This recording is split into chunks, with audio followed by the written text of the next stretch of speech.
3 hours of ancient truths we shouldn't have found to fall asleep to. What if some truths were never meant to be discovered? Not because they're dangerous, but because they're too still, too quiet, meant only for the soul, not the mind. In a cave sealed by time, or whispered in the folds of a forgotten dream, there are answers that never raise their voices. They didn't need to. They waited for the listener who stopped seeking. Tonight, you are that listener. You won't be taught. You'll be remembered. Because what you're about to hear isn't a lecture, it's a drift. Through ancient echoes, impossible questions, and the kinds of mysteries that don't beg for clarity, they invite surrender.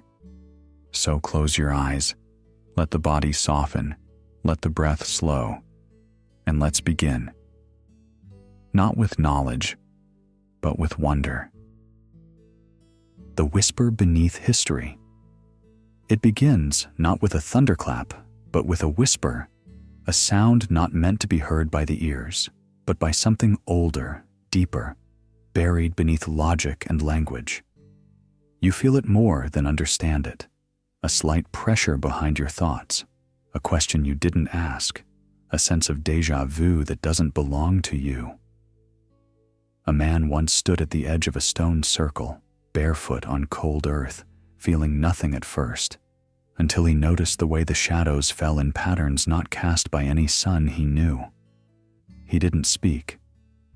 He simply stood there, blinking against the silence, as if the earth itself had paused to remember something. Have you ever felt like something was waiting for you? One voice asks, quiet and close. The other replies, not someone, but something. Like the air knew more than it let on. Across ages, across continents, people have carved spirals, left bones aligned to the stars, and whispered chants that vibrate with modern frequencies we now call resonance. Long before we had names for quarks or space-time, someone, somewhere, sat in a cave and traced a perfect Fibonacci curve in ash. We like to think we are the first to wake up. But maybe we are simply the next to remember. There's an unease that comes with finding what should have remained buried. Not because it is dangerous, but because it is too true. These ancient messages don't try to convince. They simply are. They ask nothing. They answer less. But they linger. A monk once wrote in silence for 30 years, then tore up his pages and threw them to the wind. When asked why, he smiled and said, "They were not mine. I was only listening." And perhaps that's the key. Not discovery, but listening. What if sacred geometry wasn't about shapes at all, but about a rhythm the universe hums beneath its breath? What if the symbols etched into stone weren't art, but reminders, breadcrumbs scattered by ancestors who knew memory was fragile? A child sitting under the stars once asked her mother, how did they know what they weren't supposed to know? The mother smiled, brushing dust from the child's shoulder. They listened when the world stopped speaking. And so tonight, we do the same. We stop trying to decipher. We let go of the need to define. Instead, we drift backward, not in time, but through memory that doesn't belong to us, into a space between fact and myth, between waking and sleep. You may feel the pull of something unexplainable. That's not your imagination. It's the whisper of history, finally being heard. Let the hush settle around you now. The first veil is thin, the breath before the question, the quiet before the truth returns. The mirror of Göbekli Tepe. Before the pyramids rose from the sands, before Stonehenge cast its shadow on the English hills, there was Göbekli Tepe, a name almost lost to time, now resurrected like an echo from the first breath of civilization. But Göbekli Tepe isn't just a place. It's a mirror, one that doesn't reflect our faces, but the mystery of our forgotten beginnings. Carved into the highlands of southeastern Turkey, these stone rings and towering pillars were laid by human hands over 11,000 years ago. Let that settle for a moment. 6,000 years before the Egyptian pyramids, 5,000 before writing was even born. And yet, the artisans of Göbekli Tepe crafted intricate images of animals, celestial symbols, and mythic figures into stone with a level of intentionality that seems to speak across millennia. These were not just primitive etchings. They were messages, not to us perhaps, but from someone who wanted to remember or ensure we would. Strangely, it wasn't uncovered by time. It was buried by it, as if the builders themselves sealed their work beneath the earth, stone by stone, deliberately hiding it from the eyes of the future. Why would a people pour such devotion into constructing sacred enclosures, only to bury them within a few centuries? It's as though their purpose had been fulfilled, or perhaps feared. Some scholars suggest it was ritualistic. Others whisper of knowledge too powerful to leave exposed. And here's where it begins to spiral, because those same T-shaped pillars and carved foxes and vultures seem to echo across continents and cultures. You find them mirrored in Sumerian tablets, embedded in Hindu mandalas, even hinted at in the strange geometric realms of ayahuasca dreams. Could it be that this site wasn't just a birthplace of religion, but of memory? A deep, symbolic architecture passed through dreams, myths, and altered states, whispering the same patterns across space and time? Do you think they knew what they were doing? I don't know, the woman replies quietly, watching the screen flicker with satellite imagery of the site. But I think they remembered something we forgot. And maybe that's why they buried it. Or maybe so we'd have to dig to find ourselves again. The stones themselves do not speak, but they gesture. A fox with exaggerated curves, a vulture lifting what might be a head, a circle enclosed within another. We map them against constellations, decode their alignments, trace their orientations like some archaic GPS, only to find they point inward as much as outward. Were they tracking the skies or the soul? This isn't just archaeology. It's prophecy in reverse, a future whispered from the past. Göbekli Tepe unsettles us because it rearranges the story. Civilization didn't begin with agriculture, then temples. Here it seems the temple came first, worship before wheat, meaning before method. Perhaps consciousness itself once bloomed from awe, not survival. As the night deepens and your breath slows, you begin to feel that hum beneath the facts, a strange gravity pulling your thoughts backward, not just in time, but inward, toward the core of being. What if Göbekli Tepe isn't just the first temple, but the first mirror, reflecting not what we were, but what we forgot we could be? And so, as the stones fade into shadow, you feel them leave a soft imprint on the edges of your mind, the shape of something older than time, the beginning of a question you don't yet need to answer. Next, we look to the skies, because sometimes the stars finish the stories the stones begin. The stars that remember us. There's something tender about a sky full of stars, how they just wait, unmoving, untouched, yet somehow they still seem to speak.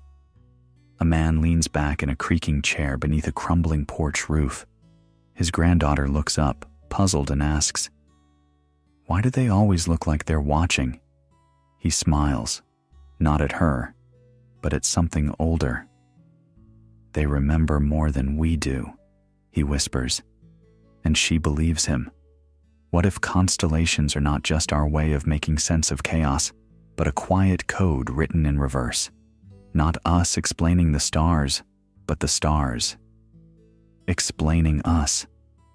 Long ago, humans built temples, not in rows or circles, but in alignment. Each stone aimed with reverence toward a distant flicker in the sky, not for light, not for shelter, but perhaps for memory. They waited for solstices the way we wait for birthdays, not because the sun rises, but because something in us rises with it. Like the Dogon, who knew Sirius had a companion star even when it was invisible. Did they guess or recall? Maybe remembering is just listening with your body. You've probably done it without knowing. Walked into a room and felt something linger. A presence, a pull. Like the stars are not out there at all, but gently scattered inside you. And sometimes, the most rational explanation feels hollow next to a quiet truth. Like when two strangers meet at a bus stop and both glance upward in the same second. And one says, "Funny how we still name things after the sky." The other nods, "But I think the sky's naming us back." No one laughs. No one needs to. Some silences don't ask to be filled.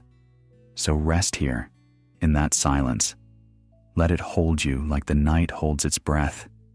You are not lost. Not when every star you've ever seen might be carrying your story back to itself. Because maybe memory doesn't belong to the brain alone.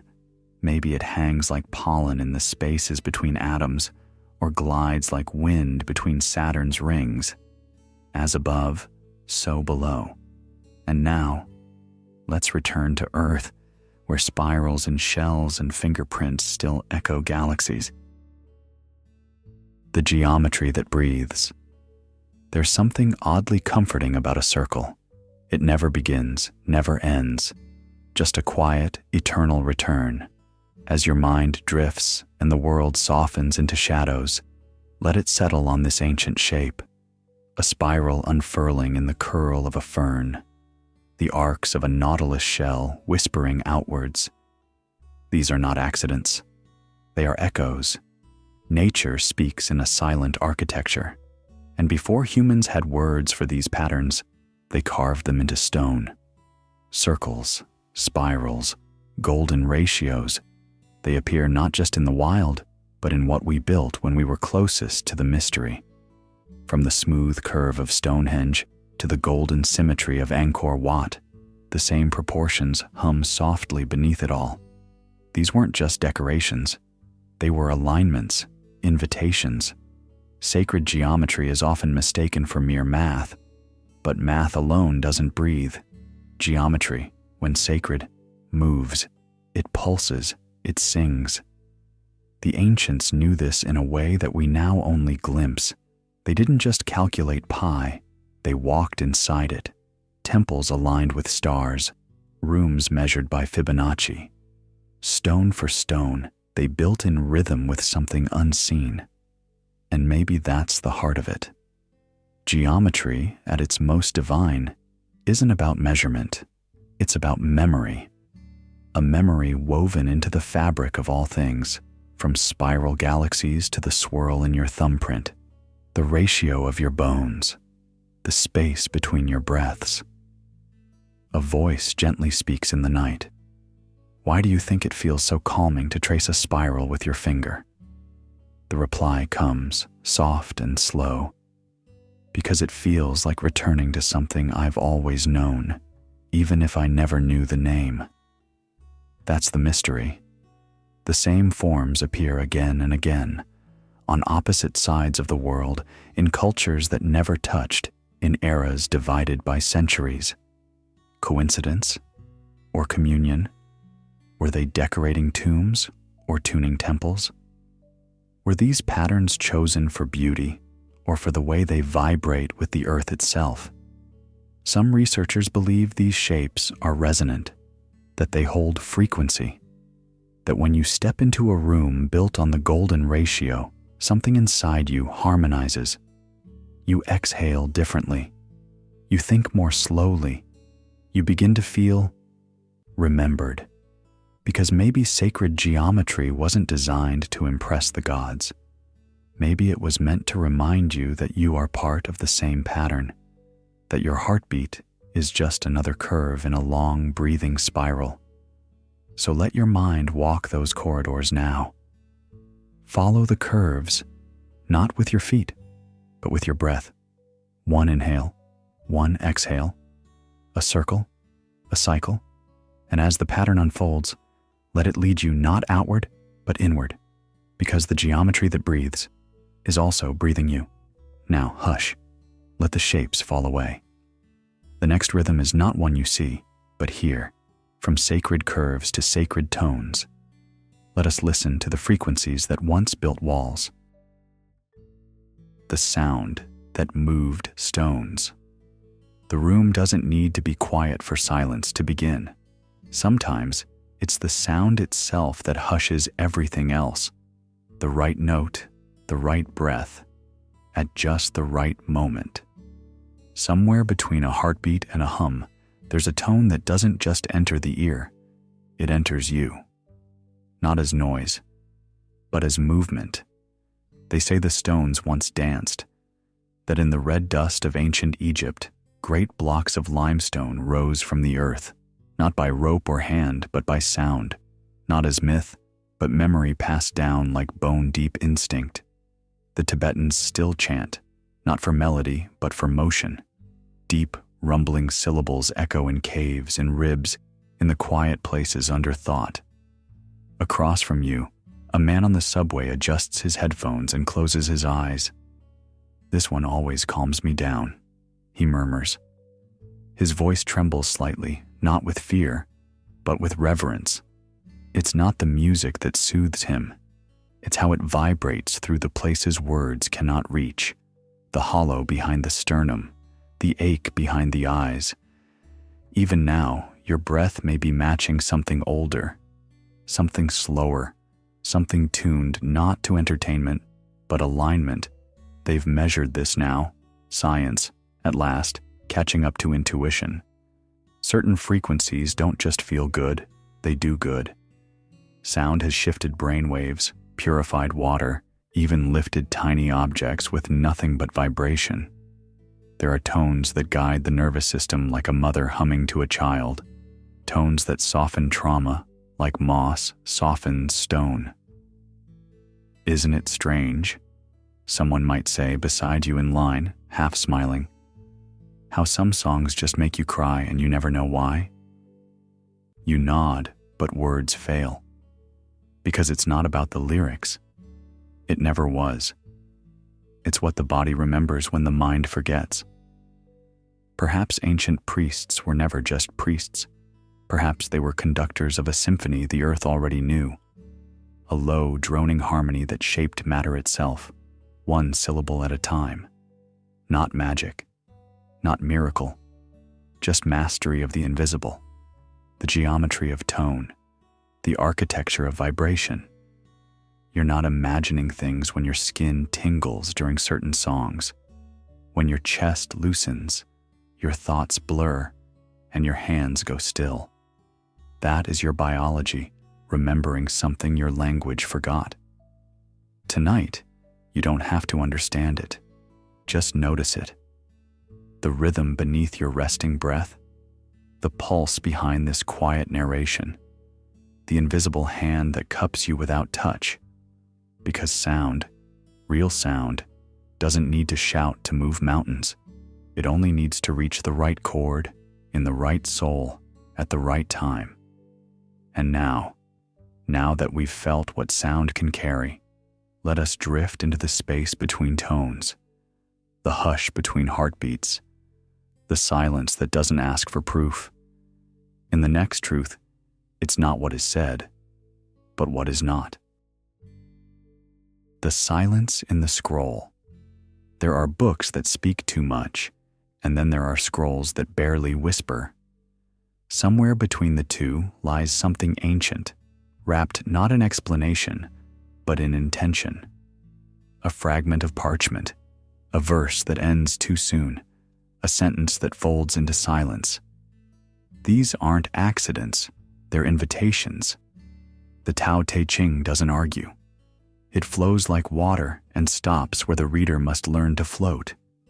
The emerald tablet, with its cryptic lines etched in mystery, does not command, it mirrors. These are not teachings in the traditional sense. They are mirrors held up to the reader's soul. And the reflection they show? It shifts, depending on who's looking. One evening, beneath the soft lamplight of a cluttered desk, a man asks his friend, "Why would anyone write something meant not to be understood?" His friend smiles gently and answers, "Maybe it's not about understanding. Maybe it's about remembering." And perhaps that is the heart of these silent texts. They're not roadmaps. They are reminders. The kind of reminders that echo from a place before language. Words that circle the truth without pinning it down. Because truth, when boxed into neat syllables, often shrinks. What remains unspoken stretches wider.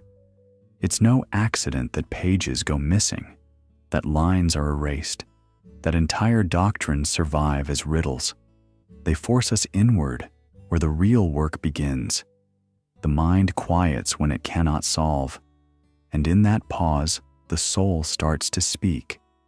Consider the hush in a temple ruin, the faint wind brushing across a carved stone once inscribed with verses no one can now read. You stand there, not understanding, and somehow you feel. That's the difference.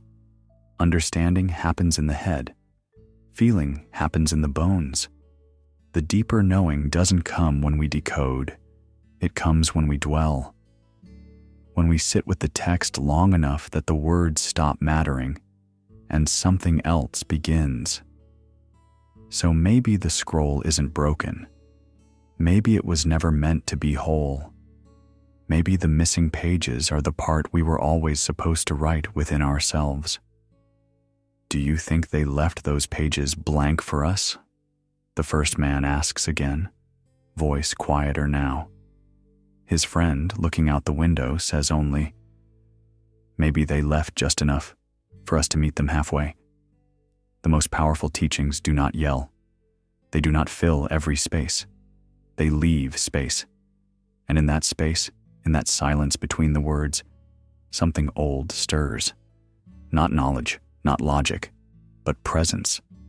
So let us keep walking, not toward clarity, but toward stillness. Not toward answers, but toward the kind of silence that listens back. Because even forgetting can become a kind of knowing. The dream temples of sleep. Long before the hum of machines, before white coats and fluorescent lights, healing was a quieter thing. It didn't always come from a pill or a prescription. Sometimes it came from silence, from shadows, from the velvet breath of night itself. In the oldest corners of our history, there were temples, not for worship, but for dreaming. In Greece, they called it incubation. In Egypt, the rites were more secret, but the purpose was the same, to lie still in the hush of sacred darkness and let the dream do the work. No advice, no lectures, no names for the pain, just sleep and whatever it chose to say. A man sits at the edge of a stone basin, feet bare, eyes half closed. Next to him, another voice speaks softly, not intruding. "Did you see anything?" He nods, slowly. "A woman with no face. She handed me a key." The other only smiles. "Then perhaps you're ready to unlock something." These places didn't heal the body first. They touched the wound beneath the wound, the story that had grown tired of being told. Instead of erasing the pain, they offered meaning. The gods didn't arrive in thunder. They whispered through metaphor, through the strange poetry of the unconscious, through dreams that didn't need to be understood to be transformative. What if the ancients weren't primitive, but simply listening better? Listening to something we've forgotten how to hear? Because sleep, too, listens. It takes everything you carry, your disappointments, your cravings, your unspoken hopes, and holds them in cupped hands until they soften. Somewhere inside those hours of stillness, the self rearranges itself without asking for permission. The mind rehearses, the soul rewrites, and when you wake, you are not entirely the same. A woman lies on a quiet bed in a modern city apartment.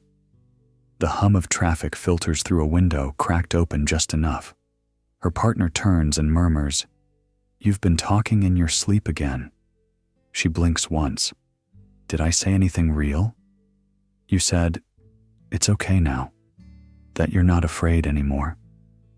She smiles without needing to explain. Perhaps the reason the ancients built sanctuaries for sleep wasn't just about reverence.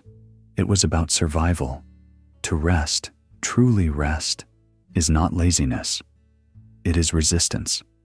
It is how we repair the architecture of being human. When the conscious mind surrenders, what remains is not emptiness, but access to something vast, something older than language, something sacred. So let yourself sink, not to escape, but to return. Let your body become the stone lying beneath temple stars. Let the dream do what the daylight could not. Because next, we open a stranger door, one that doesn't come from your memories, but from the memories you've inherited. The DNA of memory. There are moments when a sadness washes over you that has no name, or a sudden fear, inexplicably sharp, born not of your life, but of something older, more ancient. You've never seen the war, and yet your dreams carry echoes of its fire. You've never known the famine, and yet your body clenches at the idea of hunger. These aren't just fictions of the mind. Science has begun to catch up with what poets have long suspected. Some memories are not your own. In the quiet strands of your DNA, there are stories coded not just in genes, but in experience. The field of epigenetics tells us that emotions, especially powerful ones like terror, grief, or awe, can mark the genome like a signature, not by changing the letters, but by tagging them. And those tags, they can be passed down, carried, inherited, as if your body remembers what your mind cannot. A young woman once asked her grandfather, "Why do I cry when I see the sea, even though I've never left the city?" He looked at her for a long time before answering, "Because your great-grandmother waited on the shore for someone who never came home." In that moment, it made sense. A longing with no origin found its echo. Even joy may travel across time. The warmth in your chest at the sound of drums might belong to a celebration that took place 5 centuries ago, in a village whose name is no longer spoken. The courage that rises in you as you face something unknown may not be entirely yours. It could be the bravery of someone who once survived the impossible. A whisper from a life never lived, rising to the surface in a moment when you need it most. And what of your dreams of the stars? That persistent ache for the cosmos? Perhaps it isn't just modern awe at the scale of the universe. Perhaps long ago, someone in your bloodline stood beneath a sky untouched by city lights, wondering the same thing you wonder now, not as science, but as yearning. This idea softens the edges of solitude. You are not alone. You are a chorus of lives, humming beneath the surface of your skin. You carry songs you've never heard, prayers you've never spoken, fears that have never been yours, but now are.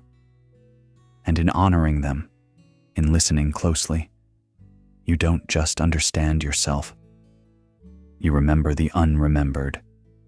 The body, then, is not only a vessel for the present, it is an archive, a library of emotional residue passed from hand to hand through the centuries.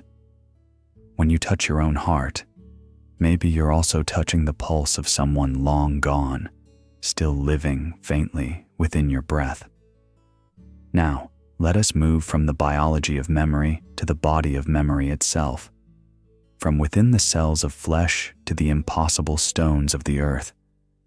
Next, we wander among structures that should not be standing, and yet they are, as if built by the same ancestral hands that linger still within our blood. The monoliths that shouldn't exist. The stones do not speak, but they do not need to. Their silence is not absence, it is intention, a kind of stillness too enormous to ignore. You look at them and something in you hesitates, because these are not just rocks, these are choices frozen in time. Baalbek, Sacsayhuaman, Pumapunku, names that feel like passwords whispered through the cracks of reality. A man once leaned against one of those stones, not out of reverence, but exhaustion. His tour group had moved on. He stayed. His hand brushed the corner of the monolith, just to feel its edge, sharp like it had been carved yesterday, not millennia ago. How did they do this? He muttered aloud, not really expecting an answer. A stranger next to him replied softly, "Maybe we're not asking the right questions." Because the question isn't just how they cut the stone, it's how they moved it, and why they placed it to catch a beam of starlight only once every 2,160 days. No cranes, no steel, just human hands. Or something else? You're not being asked to believe anything, just to feel the weight of the mystery, to sit with the impossibility. There's a kind of hush that falls when you begin to accept that something doesn't add up, that perhaps we've misread the past, mapped it in straight lines when it was actually spiral-shaped. These monuments don't just defy time, they defy narrative. They don't fit, and yet there they are, perfect, immovable, real. Maybe technology once upon a time wasn't metal and wires. Maybe it was vibration, geometry, devotion. Maybe it was built not just with tools, but with intention, breath, alignment. A woman standing beneath the towering stones of Sacsayhuaman once whispered to her child, "You know what's strange? I feel like the stone is looking back." And the child replied, "Maybe it remembers us." What if that's the truth we're circling? That these places were never built for us to understand, only to remember. You don't need answers tonight. You just need wonder. You just need to know that not everything can be mapped or measured, and that's okay. Some truths are shaped in stone, but understood in silence. Let that idea settle. Let it echo in the quiet space behind your thoughts. And as your breath softens, as your body sinks a little deeper, let us now drift from stone to symbol. Because the next truth isn't carved, it's spoken. The language that made reality, introducing the dot. Before meaning, there was sound. And before sound, intention. Not the kind you speak, but the kind you become. It is said that in the beginning, there was the word. But what if the word wasn't a word as we know it? What if it was a vibration? A resonance birthed from pure will, echoing into the fabric of existence. In the quiet corners of ancient temples and deep within forgotten scrolls, language was never just a tool to describe the world. It was a force to shape it.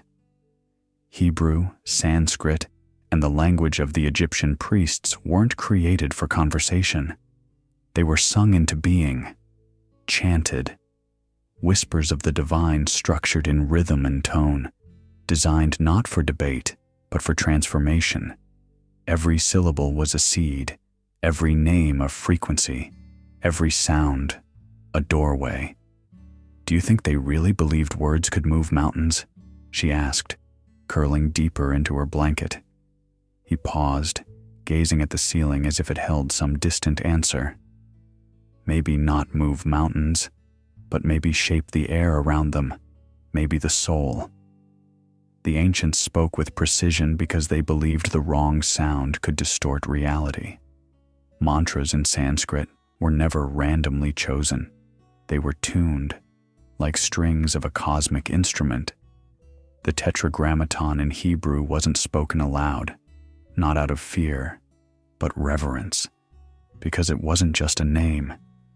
It was a living frequency. The Egyptian hieroglyphs, they weren't pictograms, they were vibrational blueprints, symbols that sang, whether spoken or not. Language then wasn't noise. It was alignment, a way to mirror the rhythm of the universe. To speak was to sculpt, to name was to awaken.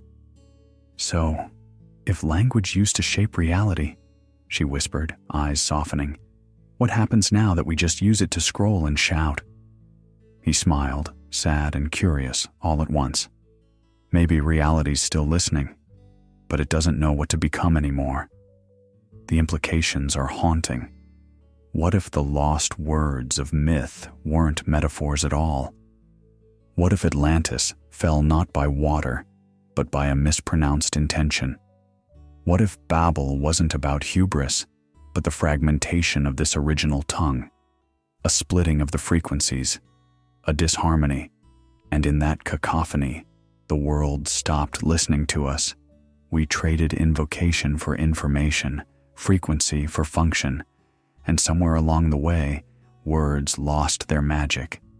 Not because magic disappeared, but because we stopped tuning ourselves to it. Yet still, deep in our bones, there's a remembering, a pull toward chants we've never learned but somehow know, a longing for a language that doesn't just describe love, but calls it into being. Maybe that's why we hum to ourselves when we're alone, why lullabies comfort without needing to make sense. Perhaps the soul still speaks in that original language, and we've just forgotten how to listen. So now, we let go of definitions. We drift, wordless again, toward something older than speech, toward the myth that may not be fiction, a place where thought and form are still twins, where silence doesn't mean absence, but creation waiting to be sung. The Atlantis Within. There is a silence beneath the sea, not the silence of absence, but the quiet of something waiting to be remembered. Atlantis. The name itself feels heavy, like it's been carried through too many dreams. A sunken world, a drowned perfection. We've been telling its story for over 2,000 years, and yet, it never quite leaves the realm of myth. Plato spoke of it. Poets rewrote it. Divers searched for it. Still, no one can say where it really was. But maybe we've been looking in the wrong direction. Maybe Atlantis isn't lost beneath the waves, but beneath our thoughts. A memory, not of land, but of a way of being. A pause settles. She said something strange. A man's voice drifts in quietly. That sometimes when she meditates, she feels like she's been here before. But not here, as in this city. She meant this feeling. His friend chuckles softly.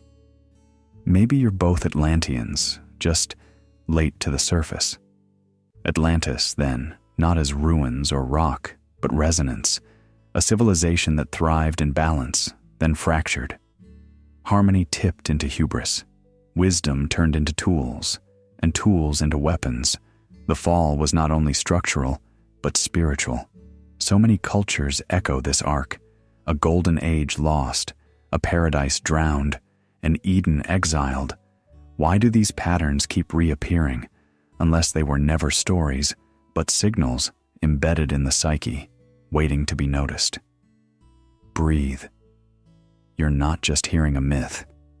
You're hearing a metaphor woven through your nervous system. Atlantis might be the name we gave to a shared human intuition, that we once lived closer to truth and forgot. It explains the ache, the nostalgia for something we've never seen, the longing that creeps in at dusk when the world goes quiet and your thoughts turn inward. It's not sadness, it's remembering. A woman's voice hums near the edge of thought. I asked my mother once why I get this feeling in my chest when I look at the ocean. Not fear, more like a kind of homesickness. Her companion answers softly, maybe you miss a place that never had coordinates. And in that answer, something clicks. Because maybe Atlantis was never meant to be found. Maybe it was meant to be recalled, a mirror of what happens when we choose power over presence, knowledge over wisdom, control over care. But that means it can be remembered, re-embodied, quietly in the way we speak to strangers, in the patience we give to ourselves, in choosing stillness, even when speed is offered. Atlantis isn't behind us.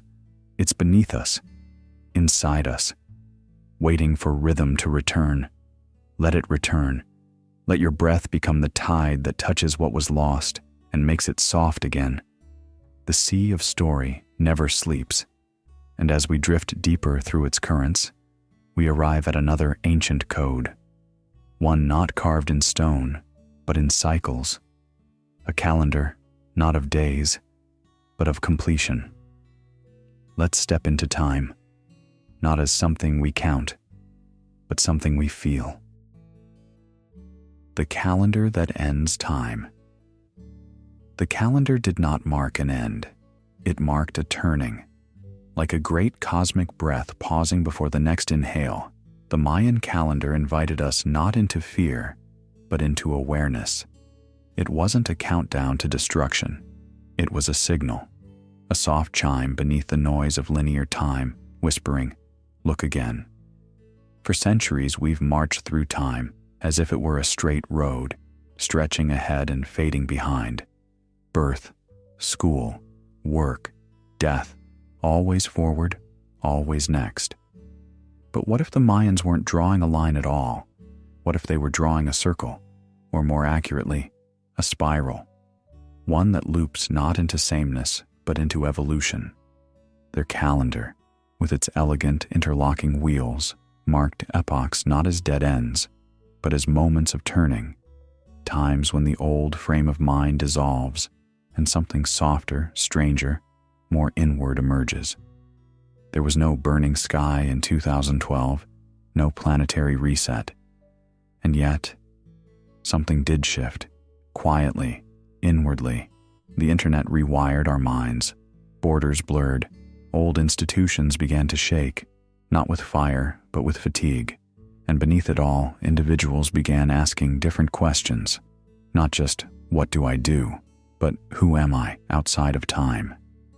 That, perhaps, was what the Mayans truly saw, not the end of the world, but the end of a particular kind of seeing. Do you ever feel like time isn't moving the way it used to? She asked, eyes half lost in the glow of her phone screen. He looked up from his coffee, thoughtful. Yeah, it's like days blur, but some moments feel huge, like they stretch. Exactly. It's like the calendar on the wall doesn't match what's happening inside. This wasn't a prophecy of doom. It was a gentle unraveling. The linear clock no longer fit the circular rhythm of becoming. If we truly are within a spiral, then our return to the past isn't regression, it's revision. The same themes reappear, but with deeper awareness, new context. We don't escape time. We spiral through it, touching the same notes with subtler hands. What the Mayans offered wasn't a deadline, it was an initiation. In stepping beyond the ticking of the clock, something opens. A dreamlike slowness. A sense that now isn't just now, it's a convergence of memory, of myth, of possibility. The walls between past and future seem thinner, more translucent. Sometimes, just before sleep, a thought drifts in. What if I've been here before, not in body, but in soul? The Mayan calendar was never meant to trap us in fear. It was meant to liberate us from a narrow definition of time. It offered a vision of existence as rhythm, not race, consciousness, not chronology. And now, as the cycle continues, not ending, but unfolding, we stand on the threshold not of annihilation, but of awareness. From here, we no longer walk in a straight line. We spiral inward, deeper, toward the center. Let us now turn our gaze to the flicker that dances in the dark. Fire, destruction, yes, but also birth. A symbol of the cycle's heat, of the passion that forges the next beginning. The flame that spoke in symbols. Somewhere in the hush between sunset and sleep, there is a moment where the world softens. The air bends slightly around the glow of a small, steady flame. And in that flame, long before paper, before pen, before ink dared to capture thought, there was knowing. Not the kind of knowing you explain, the kind you sit beside, not just for warmth, not merely for survival, but something older. You can almost hear it, can't you? The gentle crackle, the pulse of something alive and ancient, dancing but never still. In the folds of night, people didn't just gather around fire, they gathered with it. A companion, a confessor, a mirror. A woman leans closer, her face lit amber. She doesn't speak yet. She just listens to the flicker, to the rhythm. The man beside her, wrapping a scarf tighter, finally says, "Funny. No matter how long I stare at it, it always feels like it's staring back." Fire, across traditions, was not just an element, it was presence. Zoroastrian temples kept it alive like breath. Eternal flame never meant to go out. Vedic sages offered ghee and grain not to feed gods, but to keep the line open. In every ritual where fire appeared, language became secondary. Symbols were carried in movement, in smoke, in heat. No alphabet required. We read books now, but maybe they read fire. Have you ever watched flame in silence, long enough for your thoughts to quiet, but not stop? That liminal place where the flame doesn't just warm your skin, it startles your memory. Not the logical kind, the buried kind, the dreams you don't remember kind. The deep, intuitive, shapeless thoughts that don't ask for clarity, only company. And that's when someone at the edge of the fire speaks up, half laughing. I think it knows things. I mean, not like words, just things. His voice isn't trying to be profound. It's just honest, as if he's saying something he already knew as a child but forgot how to say out loud. Because maybe fire was the first language, not spoken, not written, recognized. Maybe mystics didn't just look into flames, they saw themselves reflected in them. The flicker of attention, the burn of desire, the heat of transformation. Fire, like consciousness, devours and renews, leaves nothing untouched, and what it destroys, it purifies. In the stillness, someone stirs the coals. The red pulse shifts. You notice the silence between the cracks. You notice how even the light moves like breath, and you wonder, not with urgency, not with fear, but with a sort of quiet awe.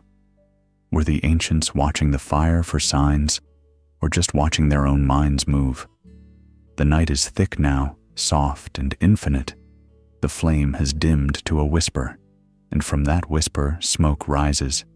It trails upward, curling like memory. It doesn't ask to be followed, but it leads. So let us follow it now, not with our feet, but with our thoughts loosened.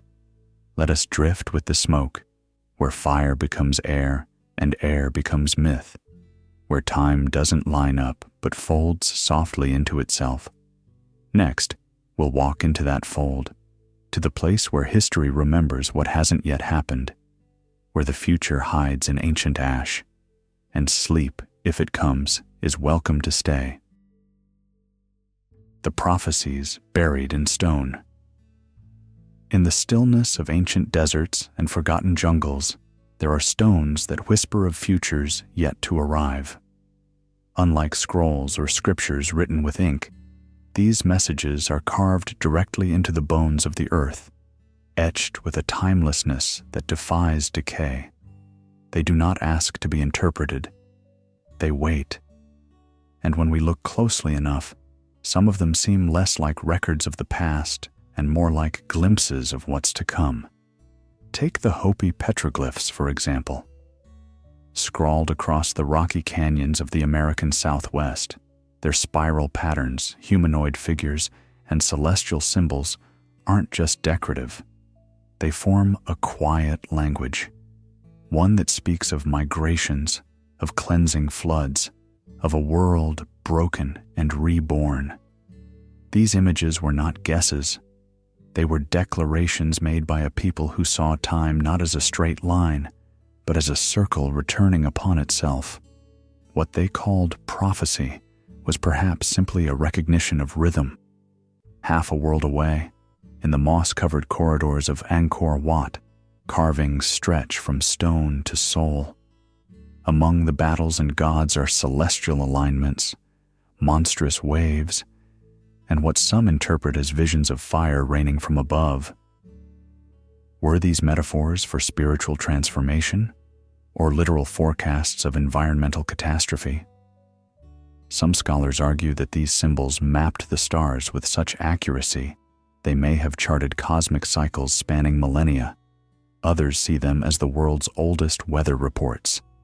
And yet the deeper question lingers. How could they know? One evening, under a fading sky, two travelers sit by a campfire near a ruined stone wall, watching the shadows dance across the carved lines. Do you ever wonder if they actually saw it all coming? One asks softly, voice barely louder than the wind. The other pokes gently at the fire. Saw it, or remembered it. Maybe these aren't predictions. Maybe we're just walking the same path they did again and again. There's a pause. The night is quiet, as if listening. Then maybe the warnings weren't to stop it, the first replies. Maybe they were just meant to help us survive it differently this time. We often assume the ancients lived in darkness, waiting for the light of modern knowledge. But what if it's the other way around? What if we've forgotten something they knew intuitively? That time doesn't always move forward, and that stone can speak when silence fails. Because across continents and centuries, these carvings echo each other. The same flood, the same fire, the same falling stars, over and over, as if Earth itself keeps singing the same song. And occasionally, someone listens well enough to chisel the melody into stone. But stones only whisper. They do not shout.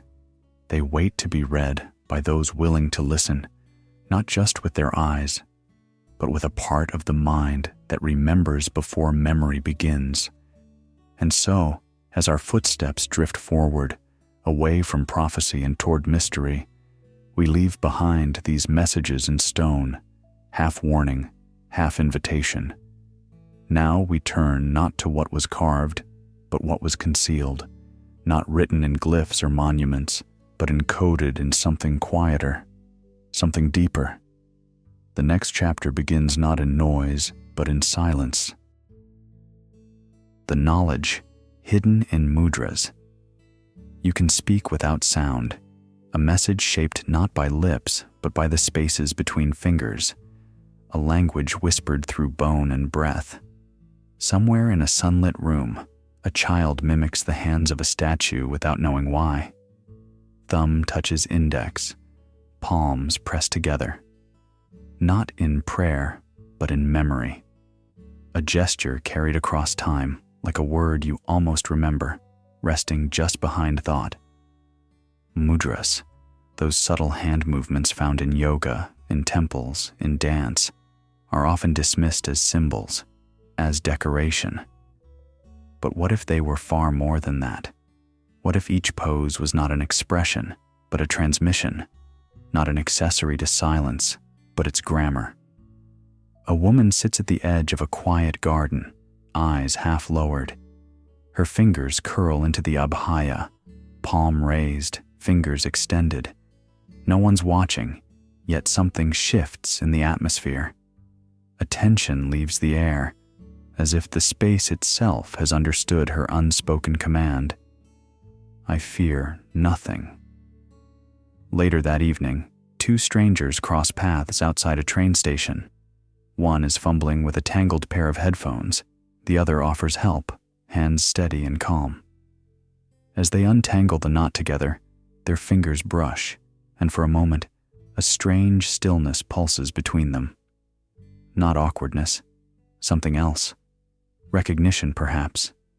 Science will explain this as mirror neurons, a synchrony of nervous systems.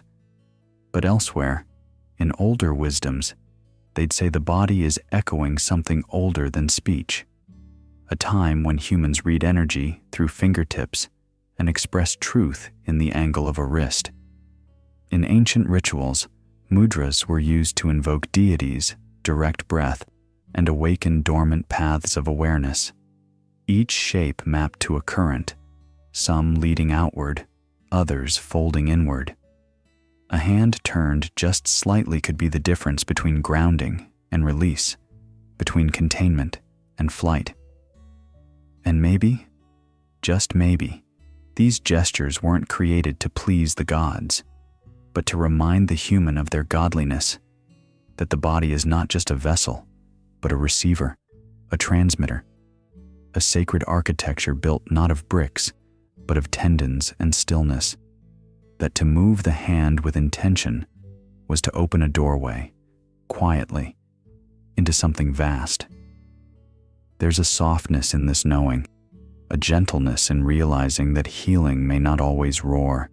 It might simply rest between two fingers, held in deliberate stillness.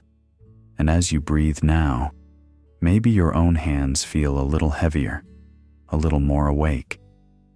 Perhaps you find yourself adjusting their position, not out of habit, but instinct, as though they remember something you do not. One voice breaks the quiet. I wonder why it feels better when I rest my hand like this. And the other replies without thinking. Maybe it's not comfort. Maybe it's understanding. We drift now from the language of fingers to the posture of the whole self, from hands that shape silence to bodies that hold the stillness of stars. The postures that open portals. The body remembers things the mind forgets, and sometimes it reveals truths that language cannot hold. Tonight, let us settle into stillness not as rest, but as revelation. For some postures were never meant for comfort. They were meant for crossing thresholds. Think of the yogi in the Himalayas, motionless for hours in lotus, legs folded like petals hiding a secret center. Or the shaman, arms raised like ancient branches, spine aligned with the axis of the earth. Their poses are more than positions. They are portals, silent invocations etched into muscle and breath. These shapes weren't about relaxation. They were rituals, blueprints traced into flesh to unlock altered states.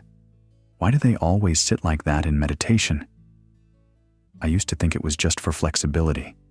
Noun. It feels more like tuning a radio. Indeed, across time and terrain, cultures converged on this strange idea, that the way we hold ourselves might change what we can hold. Priests bowed in angles so precise they mirrored the stars. Dancers twirled in spirals that mimicked galaxies. And in still caves, seekers knelt with backs straight not from discipline, but resonance, as if the spine was an antenna, as if silence had a frequency. The ancient body was not a passive vessel. It was an instrument, one that had to be tuned, and posture, often dismissed as habit or etiquette, may have once been a sacred script, a language of the limbs, a code to awaken inner dimensions. There's something in us that shifts when we raise our arms to the sky, palms open. a surrender, but also a signal. Something responds. Maybe the stars, maybe the subconscious, or maybe something older still. Could posture be a forgotten technology, one not built of wires, but of flesh and breath? A gateway not constructed, but remembered? Sometimes, she said softly, when I lie completely still, my body feels like it's floating, like it's being listened to. By what? I'm not sure, but it doesn't feel like it's from me. Perhaps it isn't. Perhaps these poses are not invented, but inherited, passed down in the marrow, whispered by ancestors through the shape of our rest, and in this quiet geometry, we don't just sit or stand, we open. We allow the body to become a threshold, not for escape, but for return, for remembrance. Now, let go of structure. Let form dissolve. Beyond the spine, beyond the breath, there is a realm where posture melts into presence. It is shaped not by thought, but by stone. And so, we leave behind the body for a moment, to drift into the dreams not made by minds, but by mountains. The sacred mountains. That dream. Some places don't need to be built. They simply are, older than stone tools, older than language, rising with the breath of the earth, shaped by no hand but time. There's a kind of silence that surrounds sacred mountains, not the absence of sound, but the presence of something else, something watching, listening, waiting. You ever notice? Someone once whispered to their friend while tying their boots before a hike, how mountains don't move, but they change everything around them. The friend nodded, brushing dust from their sleeve. Like they're not part of the landscape, they are the lesson. Mount Kailash, untouched at its summit, revered by Buddhists, Hindus, Jains. Not a peak to conquer, but a path to circle. Uluru, glowing with secrets at dusk. Olympus, once thought to house gods, still echoing with thunder and lore. Each mountain isn't just geography, it's geometry with memory. Ancient cultures didn't just see these peaks as landforms, they saw them as living beings, breathing, dreaming. It wasn't just metaphor to them. The mountain was a mouth that sang to the stars, a spine that connected earth to what lies above, a sleeping elder whose silence shaped entire civilizations. Could it be that these mountains chose us? Drew pilgrims to them not through logic but longing? Not because we built temples upon them, but because they already were temples? There's a quiet kind of gravity around them, one that pulls you inward, not down, a sense that you are not just climbing, but returning. A child once leaned out a train window passing the Andes and asked, "Why do those mountains look like they're dreaming?" Her mother smiled, not correcting her, just letting the thought float, like incense. In the stillness of night, perhaps you feel it too, that slow exhale, that grounded reverence, a kind of memory that has nothing to do with your own life, but everything to do with life itself. So if sleep takes you now, let it. The mountain will still be here, watching, remembering, and as we leave its shadow, we don't descend, we drift, because next we journey not to the heights, but to the hollow beneath, where cities once stood and were swallowed, not by fire, not by war, but by time itself. Close your eyes. The earth isn't finished speaking. It simply paused to listen to your breath. The cities that disappeared on purpose. There are cities that did not crumble from war, nor fade beneath the passage of centuries. They weren't defeated. They disappeared deliberately, as if they had whispered to the earth itself, "Hide me now." And the earth obeyed. It's a city not buried by accident, but by intent. Below the plains of Cappadocia, in the heart of what is now Turkey, lies Derinkuyu, a vast underground metropolis stretching downward like a secret echo of the surface world. Not just a shelter or a cave, but a fully formed city. Ventilation systems, wine presses, chapels, schools, everything required for life tucked into the folds of stone. Why was it made? And more curiously, why was it sealed, locked away behind stones, rolled into passageways like someone hiding not just a home, but a memory? Elsewhere, off the coast of Dwarka in India, sonar reveals something equally unsettling. Temples beneath the waves, roads vanishing into the sea, and symmetrical architecture lying dormant in the ocean's grasp. These weren't the slow victims of erosion. These were entire cities swallowed in a way that feels intentional. Like Atlantis, but quieter, less dramatic, more strategic. One evening, a woman sitting beside her grandfather asked, "Why would anyone want to erase where they lived?" He looked out at the dusk. Maybe they saw what was coming. Like war, or worse, truth. There's a strange kind of preservation in disappearance. To erase your coordinates from a map is to decide who may or may not find you.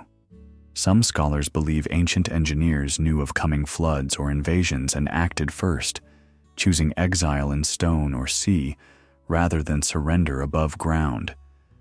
Others suspect deeper motives, spiritual retreats, attempts to guard sacred knowledge, or even to outlast a cycle of civilization that had begun to collapse under its own weight. These aren't stories of decay.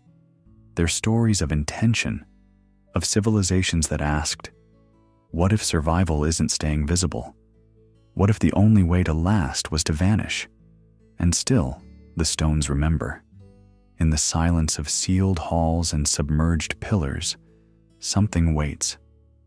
Not quite forgotten, just unseen.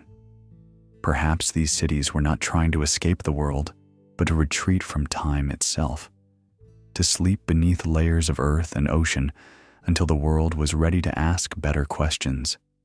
In the stillness of midnight, we wonder, what if we've passed over the ruins not once, but many times, never noticing the entrance beneath our feet? Let us follow that thought into the next fold of the mind. From vanishing places to vanishing time. What if time isn't what we think it is? The clocks that measured infinity. Somewhere, in the hush before sleep, a quiet question appears. When did we start believing time was something to chase? Long ago, long before ticking hands and glowing screens, time didn't sprint. It turned, it shimmered, it breathed. Ancient eyes looked up, not down at their wrists. They measured life not in minutes, but in moonrises, in the slow sweep of constellations, in the gentle way shadows stretched across temple floors. There's a disk, worn and golden, found buried in German soil, etched with stars, the Nebra sky disk, not decoration, not a myth, but a sky map, pressed into metal, crafted by hands that saw the heavens not as mystery, but as rhythm. And from the ocean's hush, the Antikythera mechanism, discovered in a sunken ship near Greece. Its gears, complex as any modern device, calculated lunar phases, eclipses, even planetary movements. But here's what's strange. They didn't build these tools to tell them when to wake up for work. They weren't measuring time to manage it. They were listening to it, studying its breath. So you're saying they didn't believe time was linear? He paused at the question, looking out the window. Number not linear, he said softly. More like a tide, something you ride, not something you control. There's a kind of peace in that thought, a kind of surrender. You stop fighting the clock. You start hearing the silence between the ticks. It's like how some conversations never really end. They drift into other moments, other rooms. A woman once asked, standing beneath the dome of a planetarium. Why do I feel like I've seen these stars before? The man beside her smiled. Maybe because you have, or maybe because you've always been looking for them. These ancient instruments, astrolabes with spinning brass arms, dials that tracked Venus like a lover returning, weren't trying to trap time. They were mapping its music. In today's world, we often confuse urgency with meaning. But to the builders of the Antikythera, time wasn't urgent. It was sacred. Think of it this way. What if we've only recently forgotten how to feel eternity? You don't need to understand every gear to appreciate the turning. You don't need to read a sky chart to feel awe when the moon rises just right between the trees. You just need stillness. And maybe, in stillness, we remember what they knew. That time isn't slipping away. It's circling back, always circling. A boy once lay on his rooftop, staring at Orion. "Do stars run out of time?" he whispered. His grandmother, beside him on a blanket, whispered back, "No, love, we run into theirs." And now, as the night deepens and thought turns fluid, we leave the dials and discs behind, because some say there are those who returned. From somewhere beyond the line we call time. Let's meet the ones who went farther than clocks could follow. The travelers, the witnesses, still breathing beside you as you drift. The ones who returned too early. They spoke of things they should not have known, places they'd never been, disasters never taught, joys never lived. Yet somehow these whispers spilled from the mouths of children, from the journals of forgotten monks, from the trembling lips of elders who claimed not prophecy, but memory. Could it be that they weren't dreaming the past at all? Perhaps they were simply remembering the future. There's a strange tenderness in that thought, isn't there? That time is not a line we walk, but a room we wander. And in the quiet moments, between sleep and waking, between attention and daydream, perhaps the soul drifts toward the corners that have yet to unfold. Have you ever awoken with a sense of déjà vu so deep it made your chest ache? Not because you had been there before, but because you will be. A child once asked his grandmother, "Why do I know what happens in the story before you read it?" She smiled and said, "Maybe you read it long ago, in a life not yet lived." That answer, both playful and profound, speaks to the strange fractures in our understanding of time. Science explains déjà vu as a glitch in the brain's pattern recognition. But what if it's not a glitch? What if it's a glimpse? History is filled with anomalies. Artists who painted future cities, writers who described inventions before their time, seers who spoke of turning skies and burning towers long before they existed. Were they guessing? Or were they tuned into a deeper rhythm, the kind that flows underneath the ticking of clocks? A man dreams of a place he's never seen, only to walk through it years later. A woman paints a face she's never met, then finds that very stranger across the world. These stories are easy to dismiss until they happen to you. Then suddenly, you find yourself asking, how much of life is scripted in advance, waiting to be remembered? In a hushed bedroom, one voice asks, "Have you ever dreamt something and then watched it happen?" The other replies, "Once. It was small, a broken glass, but I saw it days before. And how did it feel? Like waking up inside the dream I thought I had left behind." Maybe we're not just passengers of time. Maybe we are the architects of its flow, shaping it with our thoughts, glimpsing it with our hearts. Memory and imagination. What separates them truly, when both make us feel something we cannot touch? So tonight, as your mind floats between the folds of darkness and breath, Listen closely. That image that flashes just before sleep, the hand you don't recognize, the road you've never walked, the sky with colors unnamed. What if that isn't imagination at all? What if that's memory, arriving too early?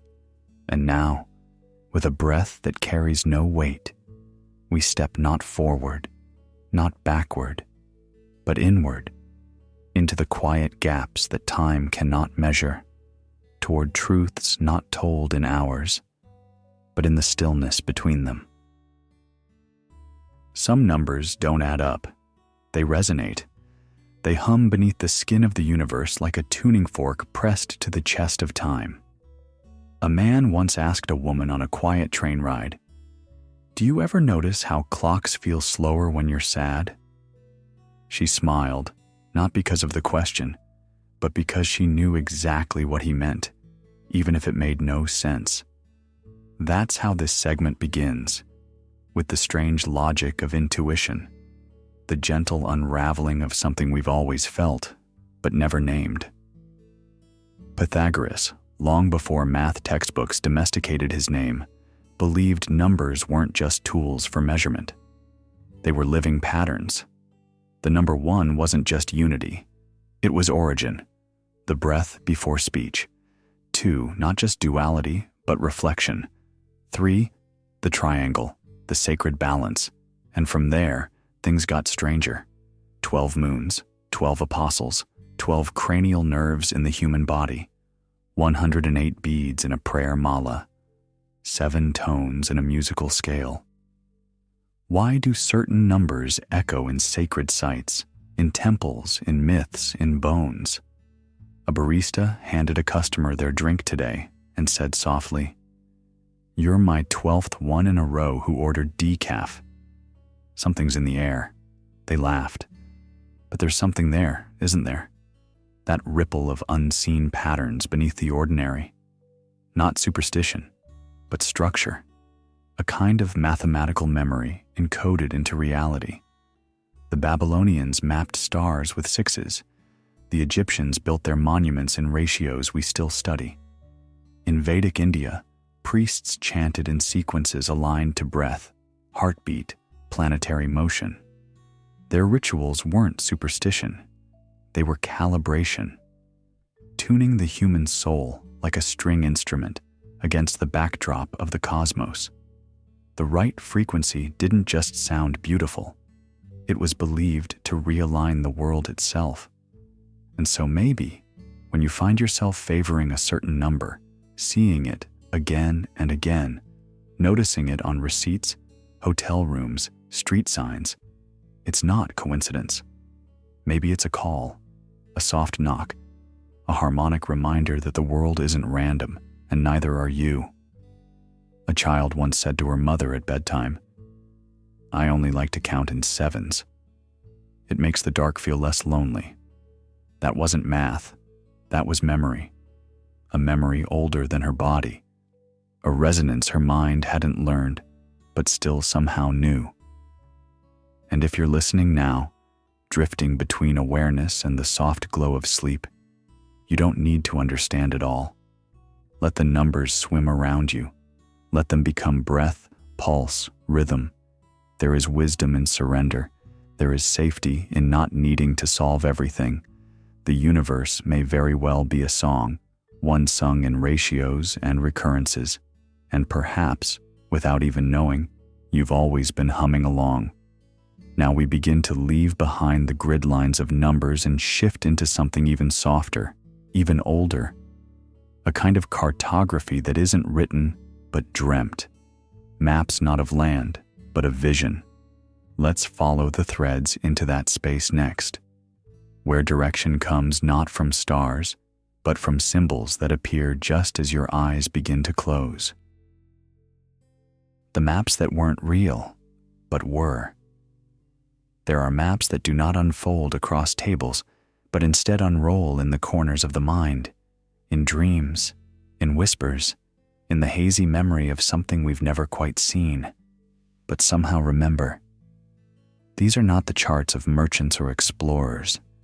They're something deeper, older, a kind of memory disguised as geography. Take the Piri Reis map, drawn in 1513 by an Ottoman admiral, yet containing details no sailor of his time should have known, like the contours of Antarctica beneath its ice, mapped centuries before modern radar could confirm such a shape. Or the Zeno map, marked with islands that officially never existed, yet appear in the stories of sailors from many nations. Were they errors, coincidences, or were these maps glimpses, fragments of a world once fully known, now only half remembered? Late one night, under the dim light of a kitchen bulb, a quiet conversation unfolds between two people half asleep. Have you ever looked at a place on a map and felt like you'd been there, even though you haven't? Yeah, like déjà vu, but with land.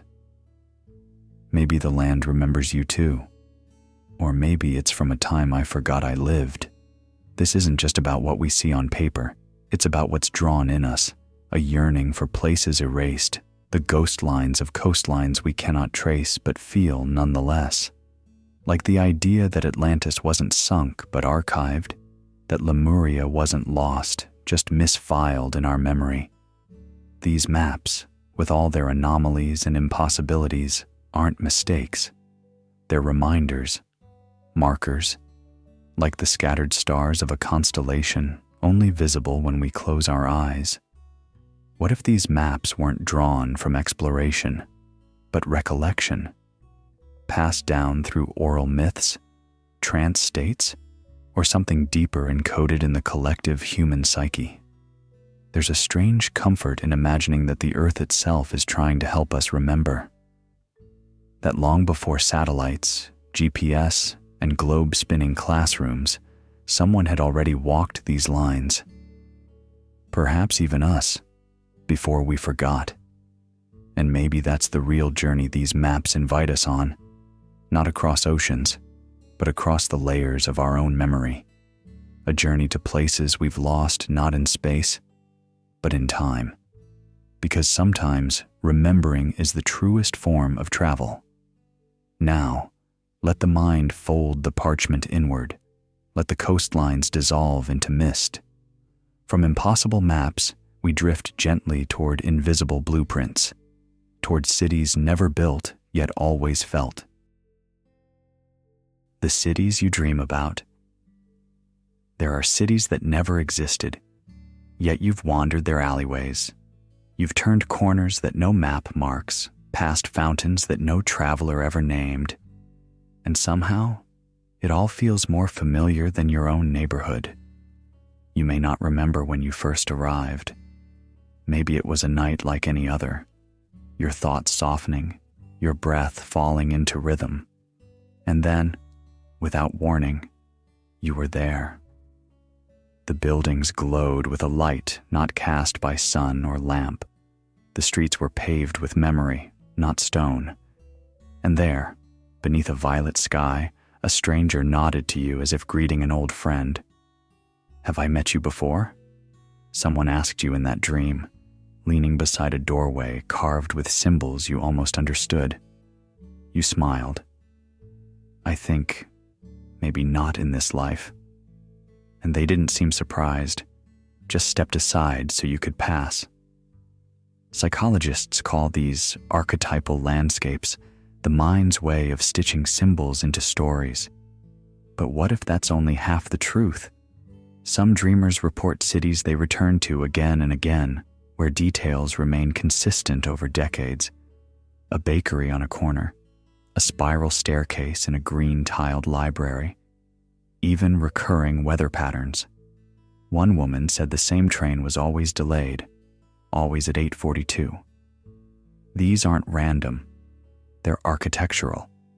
Some say they're built in the liminal space between memory and imagination.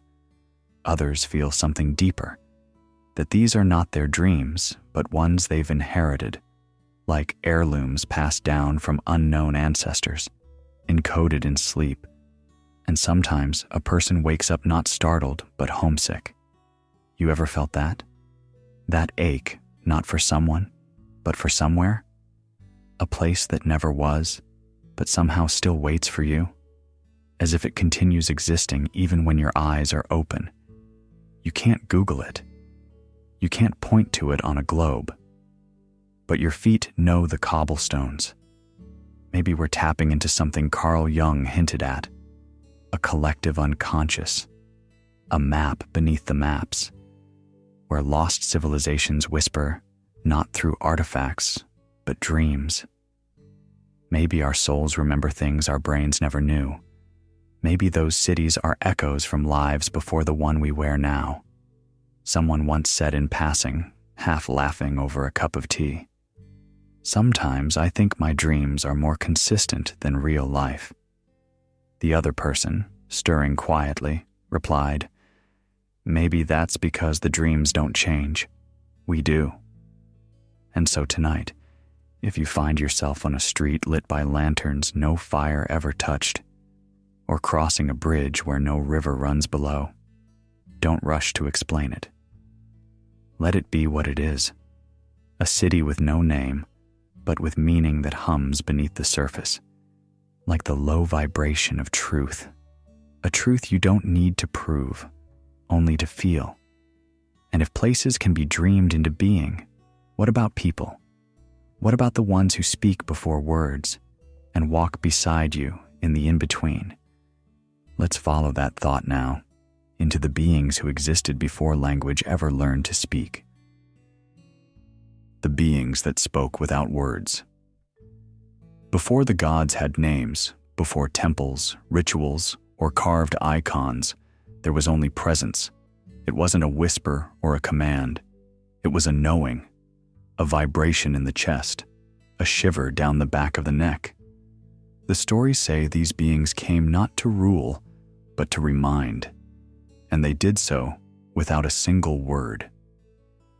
Across ancient myths, scattered across continents like fragments of a forgotten mirror, there are whispers of luminous figures, watchers who stood on mountaintops, messengers who walked between dreams, and teachers who never wrote a word but left entire civilizations changed. They weren't angels, they weren't gods, and yet they weren't human either. Have you ever felt like someone was watching, even though the room was empty? I thought it was just me. No, it's like they're not in the room, but in the moment. These encounters, timeless and borderless, speak not of sound, but sensation. In Mesopotamia, the Apkallu descended to teach wisdom. In the Andes, Viracocha came clothed in light. In Aboriginal Dreamtime, ancestral spirits walked in silence, shaping the world with thought alone. How is it that people who never met, who shared no language, told the same story? Maybe these weren't just myths. Maybe they were memories, shared across the architecture of our minds like ruins beneath modern cities. Maybe language in its birth was an afterthought. The beings, if they were ever here, didn't need it. They moved through feeling, through geometry, through the tilt of a tree, the shape of a cave, the placement of a star. A child once said in her sleep, "They don't speak with mouths, they sing behind your eyes." Her parents thought it was a dream, but the girl remembered the warmth, the presence, the sense that she was known completely, not in thought, but in essence. So what if these beings weren't visitors from the sky or ghosts of the past, but reflections of something we've forgotten how to access? A frequency, once tuned into, now buried beneath constant noise. What if those stories aren't about what once happened, but about what is always happening, just out of reach? Tonight, as you listen, as you drift, imagine a place where silence doesn't mean absence, but fullness. A space not void of sound, but ripe with understanding, where the message doesn't come in words, but in the hush between thoughts. And from there, we descend, not into darkness, but into the beginning, into the womb of vibration, into the space where sound was born. before light ever touched it. The before the Big Bang. Before there was fire or light or name, there was something else. Not quite silence, not yet sound. A space stretched so thin, so still, it could only be felt, never seen. And from that stillness came a pulse, a vibration, a presence the ancient sages called They didn't learn this from books. They sat in caves, not classrooms. They watched not with their eyes, but with something behind them. And still, they whispered of a tone, not like a bell, not like a cry, but like the low, endless breath the universe takes when it's about to become something. Across oceans of time, in temples whose roofs are long gone, the word was chanted not as prayer, but as memory, not of what is, but what was, before matter, before seconds, a resonance that did not echo into the void, but shaped it. So, one voice says softly in the dark, "Are you saying sound came before the stars?" A quiet laugh responds, "Not just sound, meaning." Like the feeling you get before you speak, when your body already knows what's true, but your tongue hasn't caught up yet. In that pre-sound, the ancients believed, lay the script for all things. Mountains, atoms, lovers meeting by coincidence that wasn't. Maybe they were right. Modern science now maps the aftershock of the Big Bang, calling it cosmic microwave background radiation. But if you listen closely to what the physicists describe, it almost sounds like they're tracing an ancient song backwards. We've built machines to hear space now, giant ears of metal aimed at the void. But sages, thousands of years ago, heard it while breathing, barefoot, eyes closed, spine straight like a tree. Not chasing noise, but letting it arrive. That frequency, subtle, steady, was not meant to be heard with the ear, but remembered through the bones. And maybe that's why some places feel alive before we know why. Why certain moments strike us quiet, even if nothing is said. Why we sometimes pause, not because we're unsure, but because something inside us is aligning, not just to our thoughts, but to that ancient vibration beneath them. There's a kind of wisdom that doesn't come from solving, but from sitting, like a cat curled beside you, saying nothing, needing nothing, just being. I always feel like there's a rhythm underneath everything, someone murmurs, eyes fluttering closed, and the reply comes slowly, like a smile. Maybe that's because there is, and maybe you are part of it. In that moment, thought softens, not ended, just loosened.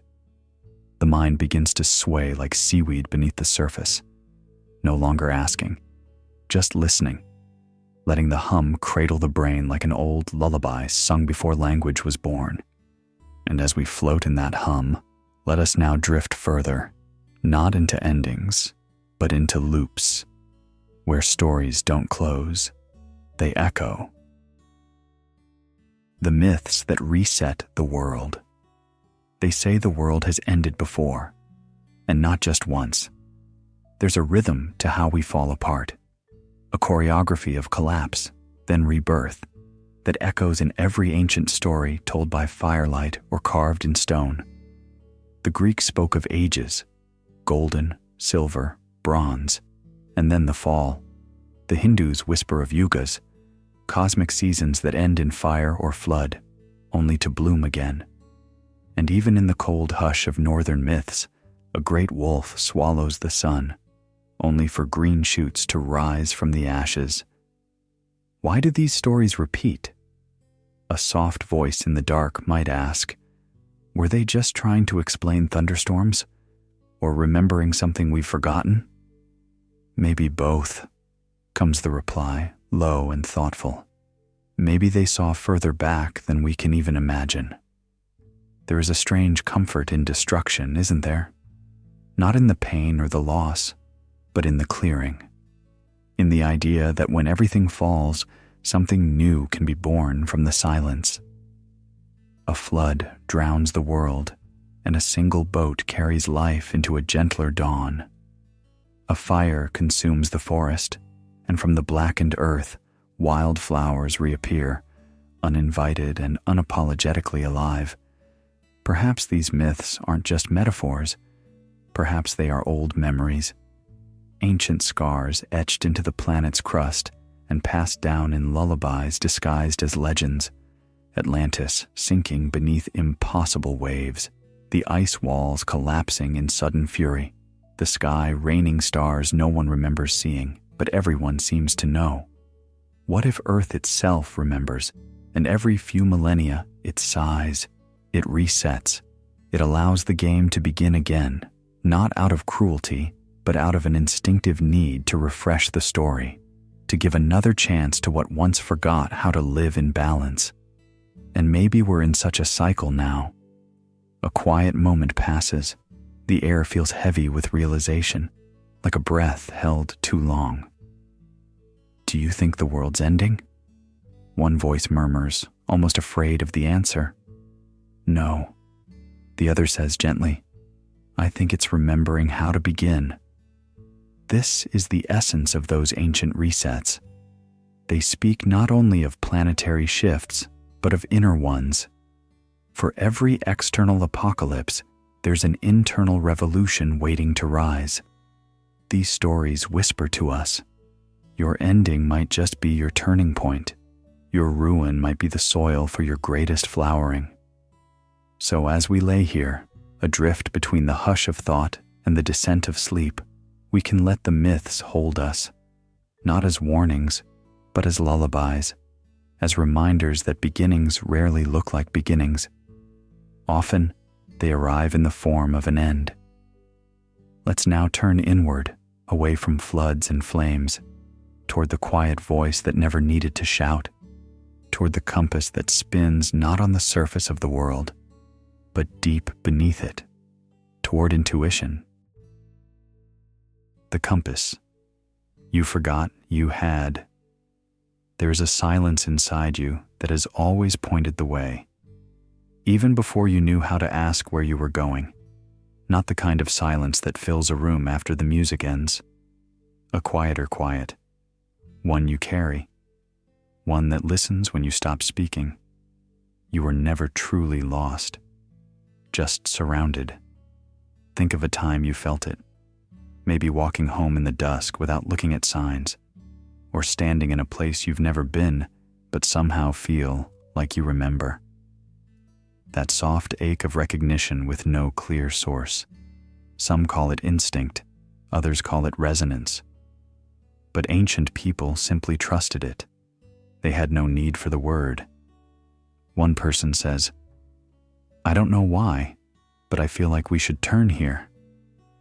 The other nods, doesn't ask why. Okay, I trust your gut. Long before satellites spun above us, long before coordinates were pinned and plotted, there was a kind of knowing that moved not through maps, but through marrow. Dead reckoning, the old sailors called it. You move forward from where you've been, guided not by sight, but by sense. They would watch the wind, the shape of waves, the tilt of birds in the sky, and somewhere inland, an elder closes her eyes to feel which tree leans with permission, which path hums beneath her feet like a remembered song. We think knowledge always comes with language. But what if the oldest knowing is mute? What if your inner compass isn't broken, only drowned beneath the noise of why, and what if, and should I? A child doesn't ask a reason to run toward the light, or away from a strange chill in the air. They move. And later, adults call it foolish or brave. But it's neither. It's just tuned. There's a beauty in sensing rather than solving. A soft surrender that feels less like giving up and more like falling into your own weight. One evening, someone says at the crosswalk, "You heading this way?" You hesitate. Smile. I think so. No explanation. Just the warmth of the moment telling you, yes, this direction, this now. Perhaps we've buried our inner compass under too many explanations, too many rules for how to feel. But still it pulses, between your ribs, in your palms, behind your thoughts, waiting. If you rest long enough, the signal clears. A tree doesn't debate where to root. The moon doesn't wonder whether it should rise. And you, beneath all the questions, have always known the next breath. Not every direction comes with certainty, but many arrive with peace. So as you lie here, weightless in the dark, you don't need to choose a path. Just sense it. Let it arrive like a hush, because perhaps it was never about the destination, only about remembering that you were never without a guide. And now, we arrive, not at a conclusion, but a question. One that breathes without answers. One that waits with open hands. Perhaps the oldest question of all. The question that questions itself. What if the answer is the question? A whisper curls through the quiet of your mind, soft, curious, and unresolved. It doesn't offer conclusions, it offers mirrors. In that space between certainty and doubt, something ancient stirs, like a ripple on still water that seems to come from within the reflection itself. This is not the voice of logic, nor the language of science. It is something older, something more circular than linear. A question, folding into itself. In Zen tradition, monks are given koans, mystical riddles that defy resolution. What is the sound of one hand clapping? What did your face look like before you were born? These are not puzzles meant to be solved. They are experiences meant to be felt. They don't offer understanding, they dissolve the need for it. The moment you try to grasp them, they vanish like breath on glass. You aren't supposed to answer them. You are supposed to become them. One evening, under the yellow glow of a kitchen light, a man asks his partner, "Do you ever feel like we're just asking the same question with different words?" She pauses, holding a cup of tea between her hands, letting the steam rise like thought made visible. Maybe that's all we ever do. Maybe living is just learning how to ask it better. Recursion is not just a concept in philosophy. It's everywhere. In mathematics, there are functions that call themselves. In physics, certain quantum equations seem to rely on feedback loops that blur cause and effect. Even the spiral of galaxies mirrors the double helix in our DNA. The macro imitates the micro. The universe repeats, not to bore us, but to reveal a pattern hiding in plain sight. Could it be that truth is not a final answer at the end of a long search, but a question that keeps folding inward? That each discovery is simply another layer of inquiry dressed in different clothes? When a child asks, "Why is the sky blue?" we answer with science. But dig deeper, and the sky becomes a reflection of perception, of biology, of light itself being questioned by consciousness. The deeper we go, the more the question stares back. Maybe existence itself is a loop, a question the universe is asking about itself, over and over, through stars, through people, through dreams. And when we sleep, perhaps we return to that place of spiraling thought. A temple not built of stone, but paradox. Not a conclusion, but a doorway. One that opens inward. So rest now, not in silence, but in the gentle hum of curiosity. Let the question hold you like water holds the moon. Let it reflect, let it ripple, let it be. And as your breath slows and your thoughts begin to dissolve, listen closely, not for answers, but for the question that was always waiting beneath your thoughts, waiting to ask you back. The paradox that feels like home. There's a moment, often just before sleep, when the mind stops needing to explain. A soft surrender replaces the urge to understand, and suddenly, everything makes sense, not through logic, but through feeling. That's where paradox lives. And strangely, it doesn't feel confusing. It feels like home. She said it while folding laundry, her voice barely louder than the hum of the dryer. I think I finally stopped trying to figure him out. And in that silence, I realized I still love him. No punchline, no resolution, just a feeling suspended in the middle of two truths. The ancients didn't rush to solve contradiction. They carved it into their temples, wove it into their prayers. To them, paradox wasn't a failure of knowledge. It was the language of the soul. The Tao is stillness dancing, movement resting, water that flows because it yields. And here we are, modern minds wrapped in data and patterns, still shaken by how time stretches in longing and collapses in joy. One moment lasts a decade, another passes before you can name it. We say time is real, but when we chase it, it vanishes like breath on glass. He paused at the bakery counter, pointing at two things with quiet indecision. The croissant feels like a morning. The cinnamon roll feels like a memory. She didn't laugh. She just nodded. Somehow, that made sense too. Light isn't either a wave or a particle. It's both, depending on how you look, which might be the universe's way of whispering, your perspective shapes what's true. In relationships, we want certainty. But the ones that last often survive because someone said, I don't always get you, but I'll stay anyway. That's the kind of love that echoes the cosmos. Not perfect, but paradoxical.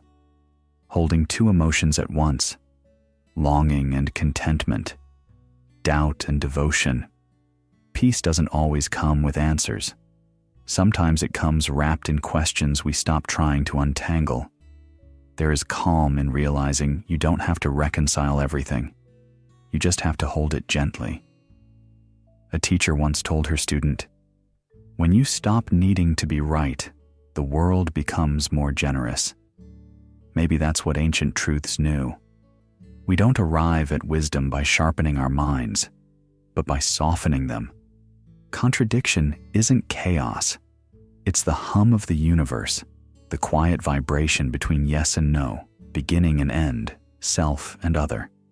The reason a sunset can feel like both a farewell and a promise. And when we accept that not everything fits, something finally does. You don't need to solve this moment. You just need to rest in it. So now, with a breath as gentle as the first breeze of morning, let's step forward. Not out of confusion, but through it. Beyond the paradox, beyond the question, towards something older than knowing. The veil awaits. The truth that waited for you. There are certain truths that don't arrive like thunder. They don't scream, they don't demand. They wait, patiently, like an unopened letter tucked in the folds of your life. You've seen it before, maybe in dreams you forgot too quickly, maybe in moments that felt strangely familiar. Déjà vu not just of places, but of thoughts, and yet only noun. Do you notice? Why do I keep coming back to this same idea? She asked, lying beside him, eyes half closed, the ceiling dissolving into shadow. He turned slowly, voice wrapped in a whisper. Maybe it's not the idea. Maybe it's the part of you that finally listens. It's strange how truth behaves. It doesn't impose itself. It lingers like a scent on old pages, a warmth on stone long after the sun has set.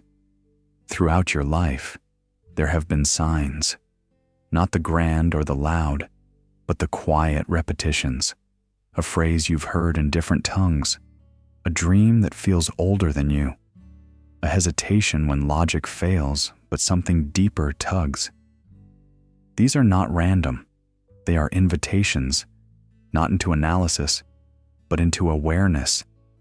You see, awakening isn't about decoding. It's about dissolving. It's not about solving the riddle. It's about realizing you are the riddle. And the more you chase it, the more it dances just out of reach. But the moment you stop, soften, surrender, it returns. Not to explain itself, but to be felt. "Do you think I've missed it?" she asked, her voice now nearly asleep. "No," he replied. "I think it's been beside you the whole time. You just weren't tired enough to see it. The truth doesn't hide. We're the ones who look through it, too guarded, too hurried. It's not a treasure buried in the earth. It's the sky you've stopped noticing. And sometimes, it's not about becoming more, but less. Less armored, less distracted, less certain. You are not being tested. You are being called. The recurring patterns, the subtle symbols, they're not there to frustrate you. They're there to whisper, it's time. Time to remember, not as discovery, but as return to something ancient, something already within you, just waiting for a crack in the surface to shine through. And now maybe, just maybe, you're ready. The breath softens, the mind untangles, and gently we descend, not into ending, but into pause, a resting point where the veil thins and the next truth glimmers just beyond the hush of sleep, because the journey never truly stops, only quiets. The time that watches you back. There are moments, quiet, overlooked, when it feels as if the clock has paused, not out of malfunction, but curiosity. You glance at the time, and it lingers, not just as a number on a screen or a ticking hand, but as something watching you too. In the stillness between seconds, ancient minds found something modern ones have forgotten. Time not as a march, but a gaze. The Mayans carved their calendars with reverence, not to trap time, but to speak with it. The Hopi traced its loops in song. Vedic texts whispered that time itself was Shiva, a dancer, both destroyer and creator. In those stories, time doesn't move forward. It breathes. So wait, one voice says quietly in the dark. If time is watching, does that mean it remembers? A pause, then a soft reply. Maybe that's why we feel déjà vu. Not because we've been here before, but because time saw us arrive.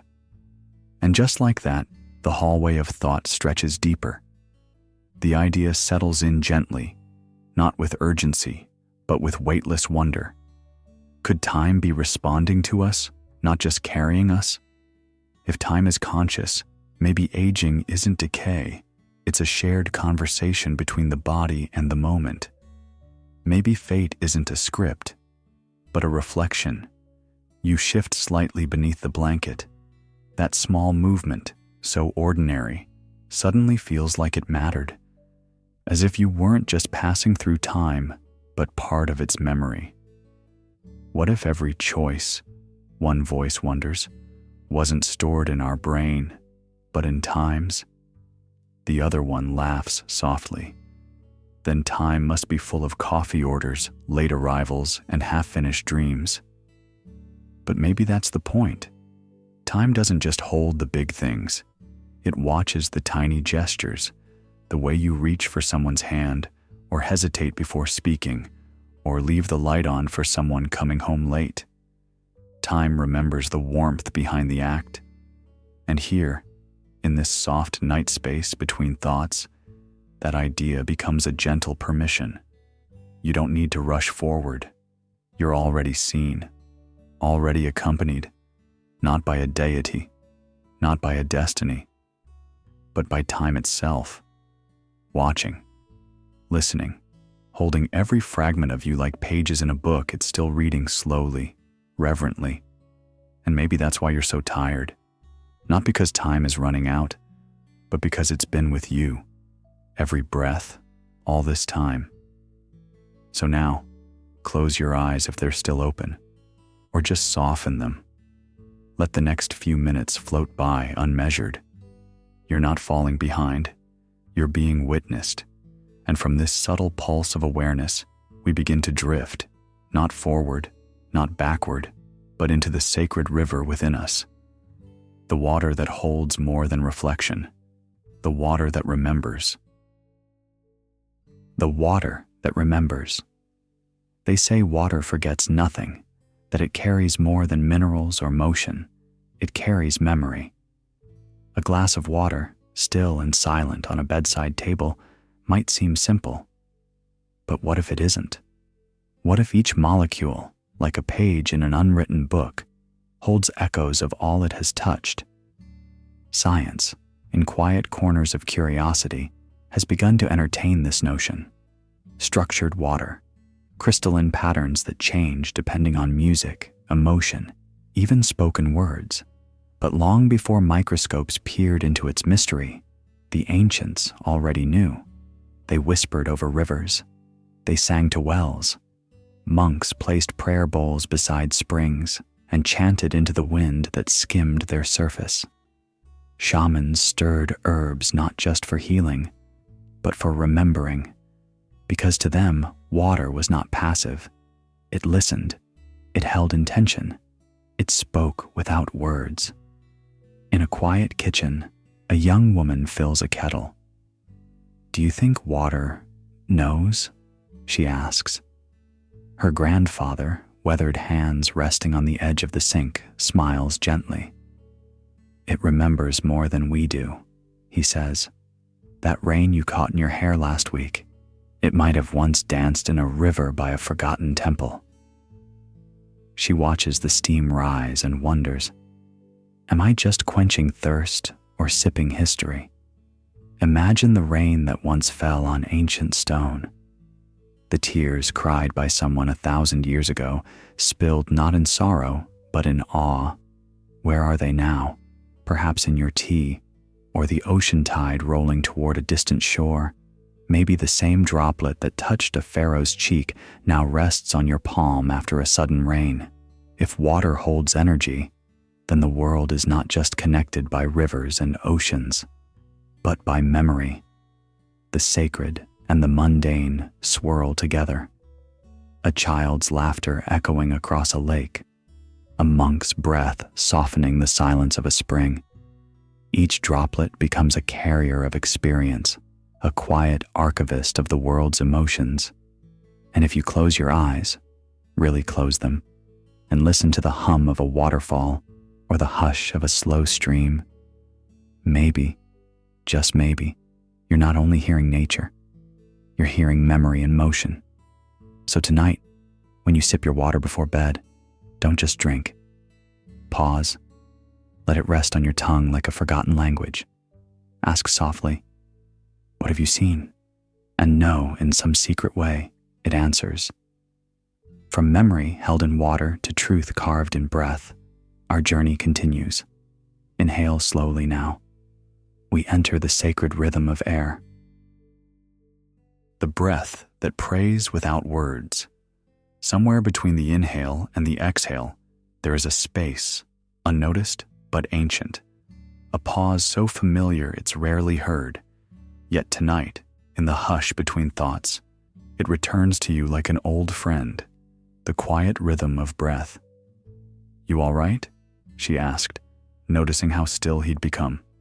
"Yeah," he said, eyes half closed. "I was just listening to nothing." She smiled. It's funny how loud nothing gets when we finally stop. They didn't speak again for a while. They just breathed. We spend our lives chasing peace in external places, books, rituals, music, mantras. But long before language, long before liturgy, there was this, the gentle rise and fall in your chest, the internal tide. It has never left you. It didn't need words to teach you presence. In some traditions, breath is not a tool, but a teacher. The Hebrew word ruach, spirit, means wind. Breath, presence, The Sanskrit prana, the Japanese ki, the Chinese ki, all whisper the same idea, that what fills your lungs is not just air, but something sacred, something alive. A boy once sat in the back of a crowded train, his head against the window, counting the spaces between the bumps on the track. No phone, no music, just breath and rhythm. He didn't call it meditation, but his nervous system did. You've been meditating your whole life. You just forgot to notice. Sometimes the most powerful prayers are the ones never spoken. A deep breath when grief threatens to spill over, a sigh that escapes after holding back tears. That moment when someone places their hand on your back, and for the first time all day, you exhale. Prayer doesn't always need posture or prose. It needs presence. He asked, "Do you think breathing counts as praying?" She shrugged, thoughtful. Maybe praying is just remembering to breathe. And what if that's enough? What if the simple act of witnessing breath, without altering it, judging it, or forcing it, is the most honest ritual we've ever known? Tonight, as your body softens and your mind begins to slip beneath the surface, you may not hear every word. That's okay. You're not missing anything. You're simply returning to something older than language. Breathe in, receive. Breathe out, release. A pulse as ancient as firelight and lullabies. As you drift, this rhythm continues, quiet, patient, devout, and now from the breath of spirit to the bones of silence. Let's visit the structures that stood still and spoke everything. The temples that never told their name. In the quiet corners of the earth, there stand temples without titles, sanctuaries that never announce themselves with scripture or sign. They rise not as monuments to kings or gods, but as questions sculpted in stone. These are the temples that never told their name, because perhaps they never meant to. You don't stumble upon them like you would a famous ruin. No plaques, no guidebooks, just presence. Standing before Nan Madol, its basalt pillars like frozen waves, or diving toward the underwater terraces of Yonaguni, something ancient stirs inside you. The hippogym, buried beneath Malta, doesn't echo like a tomb. It resonates like a memory. There is no welcome, no explanation, only the sense that you are being watched, not with eyes, but with time. Why would they build this, if not to be used? Maybe it wasn't made to be used. Then what was it for? Maybe to be felt. And that changes everything. When a structure bears no name, it slips from history into myth. Without labels, we are forced to listen, not with intellect, but with intuition. The silence becomes the teaching. The stones become the question. What if these temples were not made to house something physical, but to house a presence, a signal, still pulsing beneath centuries of moss and dust, waiting not to be decoded but to be remembered? It's no wonder some visitors report altered states, feelings of weightlessness, visions, inexplicable calm. Could these effects be accidental? Or are these temples designed like tuning forks for the soul? Architecture not of walls and roofs, but of resonance? Their geometry hums with forgotten purpose. Their silence, almost rehearsed, presses against your thoughts like an echo of something you've lost, but never truly forgot. Perhaps they were never abandoned. Perhaps they were completed. And once their message was carved, not in language, but in form, they no longer needed caretakers or rituals. They simply needed time. Why do we trust names more than feelings? Because names are easier to carry, but feelings last longer. So if a temple doesn't tell you its name, maybe it's trying to tell you yours. In the age of algorithms and constant explanation, There's something sacred in encountering a mystery that refuses to yield, a place that asks nothing of you but still changes you. These are not ruins. These are mirrors, standing patiently in stone, waiting to reflect something back to you, not about the world, but about your place in it.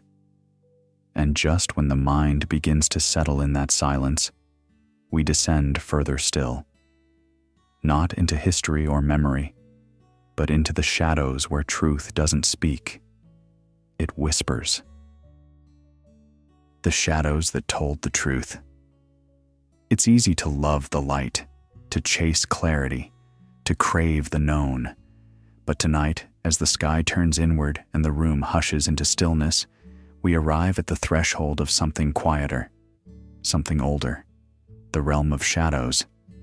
Once, long ago, darkness wasn't an enemy. In temples where flame flickered against carved stone, the shadow it cast was part of the ritual, not the absence of holiness, but its echo. In Taoism, the yin was the keeper of balance. In Egypt, the duat wasn't hell, it was the underworld of memory and renewal. The ancients knew, what light exposes, shadow completes. You ever notice, someone once asked, seated quietly on a bench outside a museum, how a sculpture becomes real only when it throws a shadow? His friend nodded, sipping slowly from a paper cup. Yeah, without the shadow it's just floating, unreal. The shadow makes it belong. In life, we often run from our shadows. We call them flaws, trauma, regret. But in truth, they are reflections of where the light has been, and maybe more than that, they're records of where we stood when the light passed over us. We avoid our inner shadow because it whispers what we aren't ready to accept. Not in cruelty, but in precision. It reveals the part of you that kept smiling when you wanted to scream. That said yes when your soul curled up in number. That shadow knows, and still stands beside you, patient. There's a calm that comes when you stop fighting it, when you let the dark corners speak without rushing to fix them. You begin to realize that some answers only arrive after the sun is gone. Some truths only emerge in contrast. A hallway, barefoot footsteps, a creak in the floor, a door slightly ajar. One person says nothing, just lifts their eyes in understanding. The other lingers in the doorway, unsure whether to enter or walk away. But in that shared pause, something unspoken finds shape. The shadow on the wall behind them isn't ominous. It's soft, human. It reminds them that every truth has a silhouette. We're taught to trust light because it's easy to measure. But shadow? Shadow asks you to feel, to sense without seeing, to lean into what logic cannot wrap its fingers around.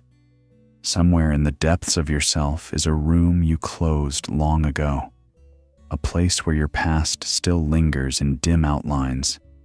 But if you open the door just a little, you might hear something honest, not loud, not frightening, just true. And what if it's not the light that makes us whole, but the way the shadow cradles us when light retreats? Let that question sit beside you now, like a friend who doesn't speak unless it matters. Let it rock with you into sleep, because now we drift again.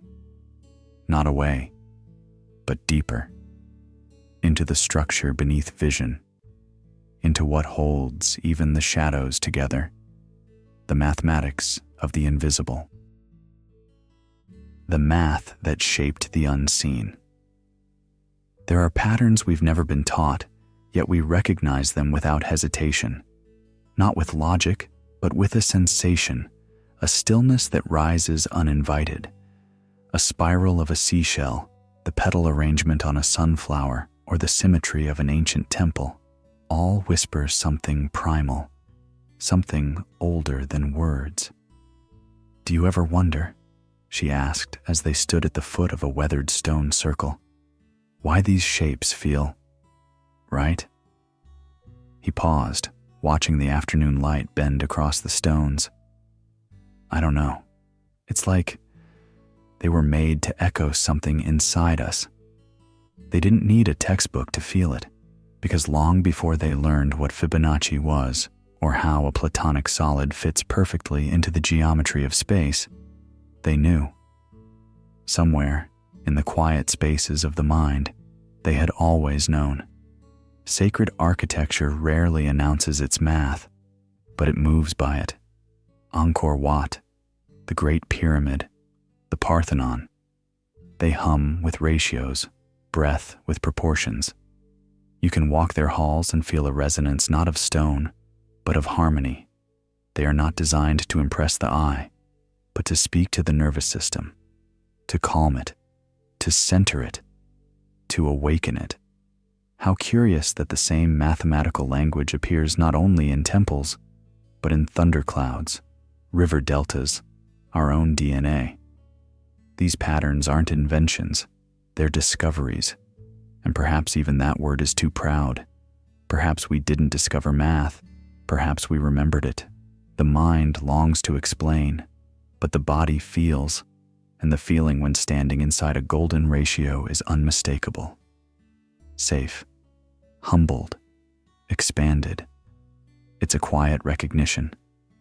Ah, this is the shape the universe keeps choosing.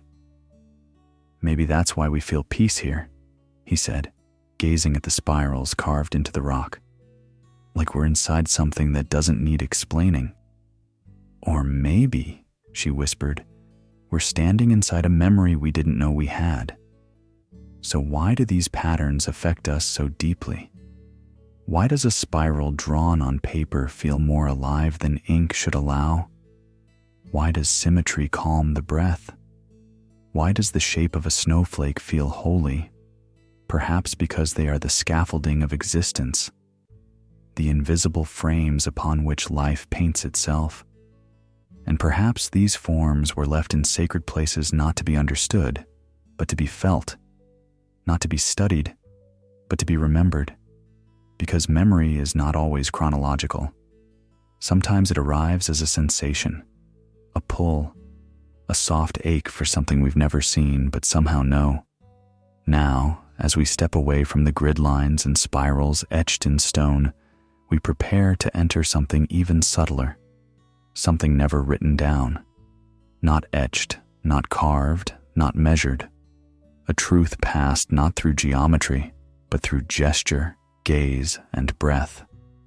From the unseen order, we now turn to the unspoken initiation, the rites that were never meant to be recorded. The rites you were born remembering. There are moments that don't feel like they started, only like they've returned.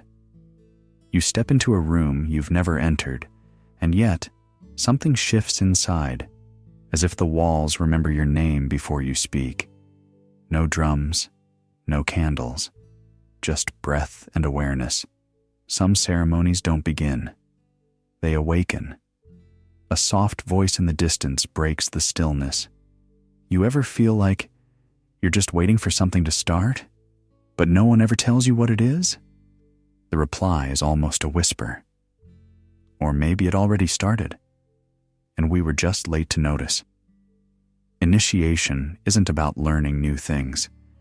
It's about recognizing something old, ancient, woven into the marrow of our being. Before we had words for purpose or identity, we carried symbols inside us. Shapes of transformation passed through breath, gaze, silence. In the old temples, whether hidden in jungle ruins or carved into stone cliffs, rites of passage weren't loud. They didn't demand attention. They invited surrender. They asked you not to believe, but to remember. And that's the difference. You don't need to understand why you shiver at the sound of a bell in an empty hall, or why your heart tightens when someone speaks the truth with no armor. These are responses from a part of you untouched by language. The soul doesn't take notes. It listens, then echoes. A barista hands a drink to a stranger. glancing at the name scribbled on the cup. You ever think we've all been given the wrong names? The man takes the drink, eyes thoughtful. Number, I think we've just forgotten how to answer when the right one's called.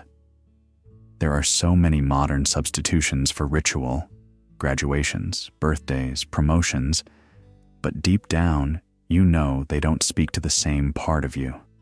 The part that aches without knowing why, that longs to be witnessed by something eternal.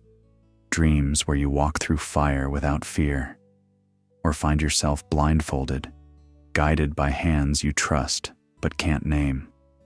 These aren't fantasies, they're invitations, echoes from a rite you've already entered. The real question isn't when it starts, it's how it will finish. The night carries us quietly, deeper now, past the logic of steps, past the structure of ceremony, into something gentler, more intimate. The space between waking and sleep, where truths no longer teach, but listen. Let go of the script. The ritual has already begun. You've just arrived at the part where silence holds the torch. The silence that waited to be heard. There are sounds that shake the earth, thunder, war, worship. And then, there is a quieter kind, a silence that doesn't empty the air but fills it, one that doesn't scream for attention, but waits, gently, patiently, for someone to notice. In the towering monasteries of Tibet, monks sit cross-legged not to speak, but to listen. Their chant is breath, their scripture is space. The silence around them isn't absence, it's reverence. You can feel it wrap around the stone walls like an old shawl, worn thin, yet woven with the memory of thousands of prayers. Elsewhere, in burial caves tucked beneath the cliffs of South America, silence holds even heavier. It drips from the walls, mingling with the scent of earth and ancient resin. Some say the silence there is thick enough to hear. Others say it hums, but all agree. It watches. Even in the arid corners of the Middle East, in crumbling desert shrines where no name remains and no foot has fallen in years, silence lingers like a guest who never left. And perhaps it was never meant to. Perhaps these places were built not to contain sound, but to hold the one thing louder than words: attention. What do you think silence is? One voice asks in a whisper. The other answers without looking up, fingers tracing the rim of a cracked teacup. Not nothing, they murmur. It's waiting. For what? For you to stop filling it. Their eyes meet, briefly. No need to speak further. The moment itself has become the message. Because maybe silence isn't a lack of sound, but a fullness of meaning. A transmission so subtle, it requires the quieting of thought just to catch its edge. It doesn't rush. It doesn't beg. It simply waits, like a star above daylight, unnoticed, until you look up at the right hour. We spend so much time filling space, with explanations, opinions, stories, noise. But some truths can't be shouted. They wilt under bright lights and loud mouths. They only bloom in the hush. So ask yourself, what have you missed by not being quiet enough? Not everything ancient left behind inscriptions or sculptures. Some truths were left in the silence between things, in the breath before a confession, in the hush after a ritual, in the pause you hear just before a storm breaks, or a soul awakens. And now, let us stay here, just a little longer, not moving forward, not falling back, just drifting softly across, into the quiet language of shared dreams, the ones we never quite say aloud, but always remember when we close our eyes. The dreams we all dream alone, somewhere between breath and thought, between eyelid and nightfall, a dream begins. But it's not yours, or at least, not only yours. It might come as a flicker, a face you've never met, but trust completely. a city with streets you've never walked, yet know by heart, or a feeling that doesn't belong to your story, but settles in your chest as if it does. They've tried to name this the collective unconscious. Jung believed we carry a shared inheritance beneath our waking mind, a dream that predates our birth. Mystics knew it long before science ever guessed. They called it the dream time, the shared realm, the ancient mirror we all pass through, alone but never truly separated. And sometimes, in a quiet room, someone says something strange and simple. You ever dream about that old hallway with the flickering lights? Pause. Another voice replies, a little slower, a little stunned. You mean the one with the red door at the end? The one you never open? The air hangs thick because they both know they've never spoken about it before. And yet here they are, naming the same echo. From opposite lives, the symbols repeat across oceans, serpents coiled around trees, floods that cleanse, towers that crumble from pride, a mother who waits, a god who forgets his name. How does a fisherman in Iceland and a child in Thailand share the same myth with no language in common? Maybe we are not the authors of our dreams, but the vessels they ride in. And if that's true, if the world is being dreamt through us, what happens if we stop dreaming it in fear? What happens if we dream it softer, kinder, freer? A barista once leaned in over a counter, eyes thoughtful as she handed over the change and said, "You ever feel like all this already happened? Like we're just catching up?" And the customer, tired, distracted, halfway to sleep, just blinked and whispered, "Yeah, but I don't think I'm late. Just remembering." It's in moments like that, passing, ordinary, unscripted, that the shared dream peeks through, not in prophecy, but in presence. The pain we think is ours alone has been felt by millions. The longing to return to something we never knew, that's older than language. And the love that hits without warning, that's how the dream rewrites itself. You may think you're drifting off alone now, but maybe this very breath is part of a rhythm thousands have already taken tonight. A great exhale that spans continents, cities, hearts beating through the dark. And if you're still with me, or even just your breath is, let this next silence carry what words can't. Not an answer, an echo, one that has waited lifetimes to return, one that only speaks when we are finally quiet enough to hear. The echo. You were born to remember. There are echoes that bounce between canyon walls, soft ripples of sound that come back to you unchanged. But then there are other echoes, the kind that don't return.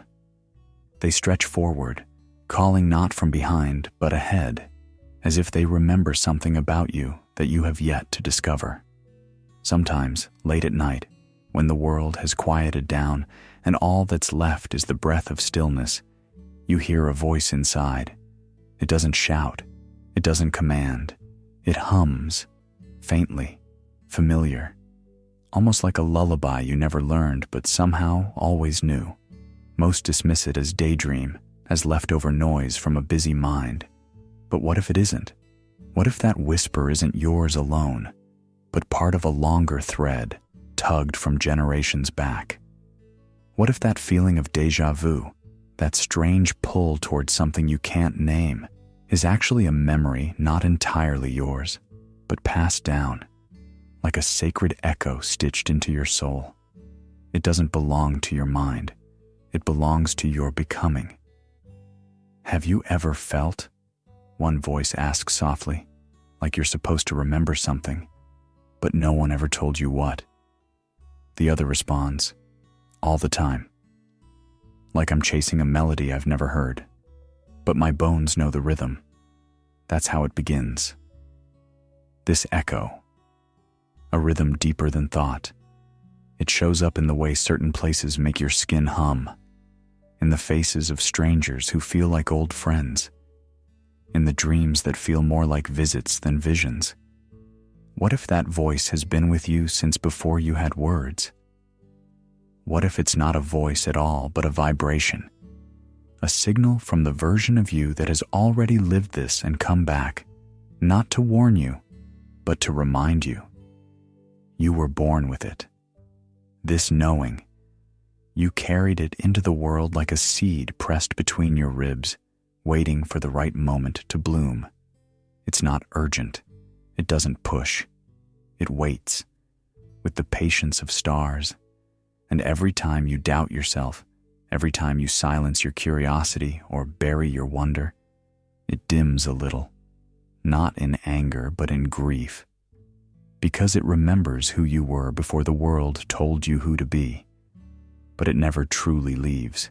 It returns in waves, in goosebumps, in a sudden tear that comes from nowhere, in the ache you feel when you look at the night sky too long and realize you miss something you can't name. "And if I follow it?" the voice asks. The other smiles. "Then maybe you finally become who you've always been." We are not just descendants of DNA. We are echoes of prayers, of songs, of hopes whispered into existence long before our names were spoken. We are part of stories still unfolding, and every moment we choose to listen, to really listen, we step into a chapter that has been waiting for us all along. Now, with that echo softly settling into your breath, the veil begins to thin. Not a goodbye, just a quiet turning of the page. The next breath belongs to sleep, but the journey, oh, it continues, always.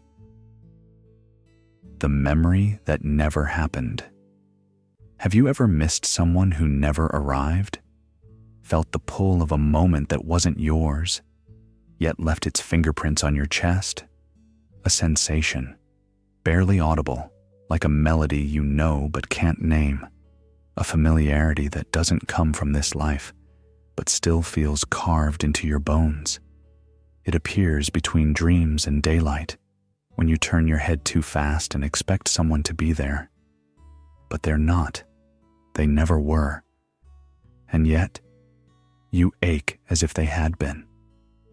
"I swear I've seen this place before," one of them said, resting his hand on the cold stone wall.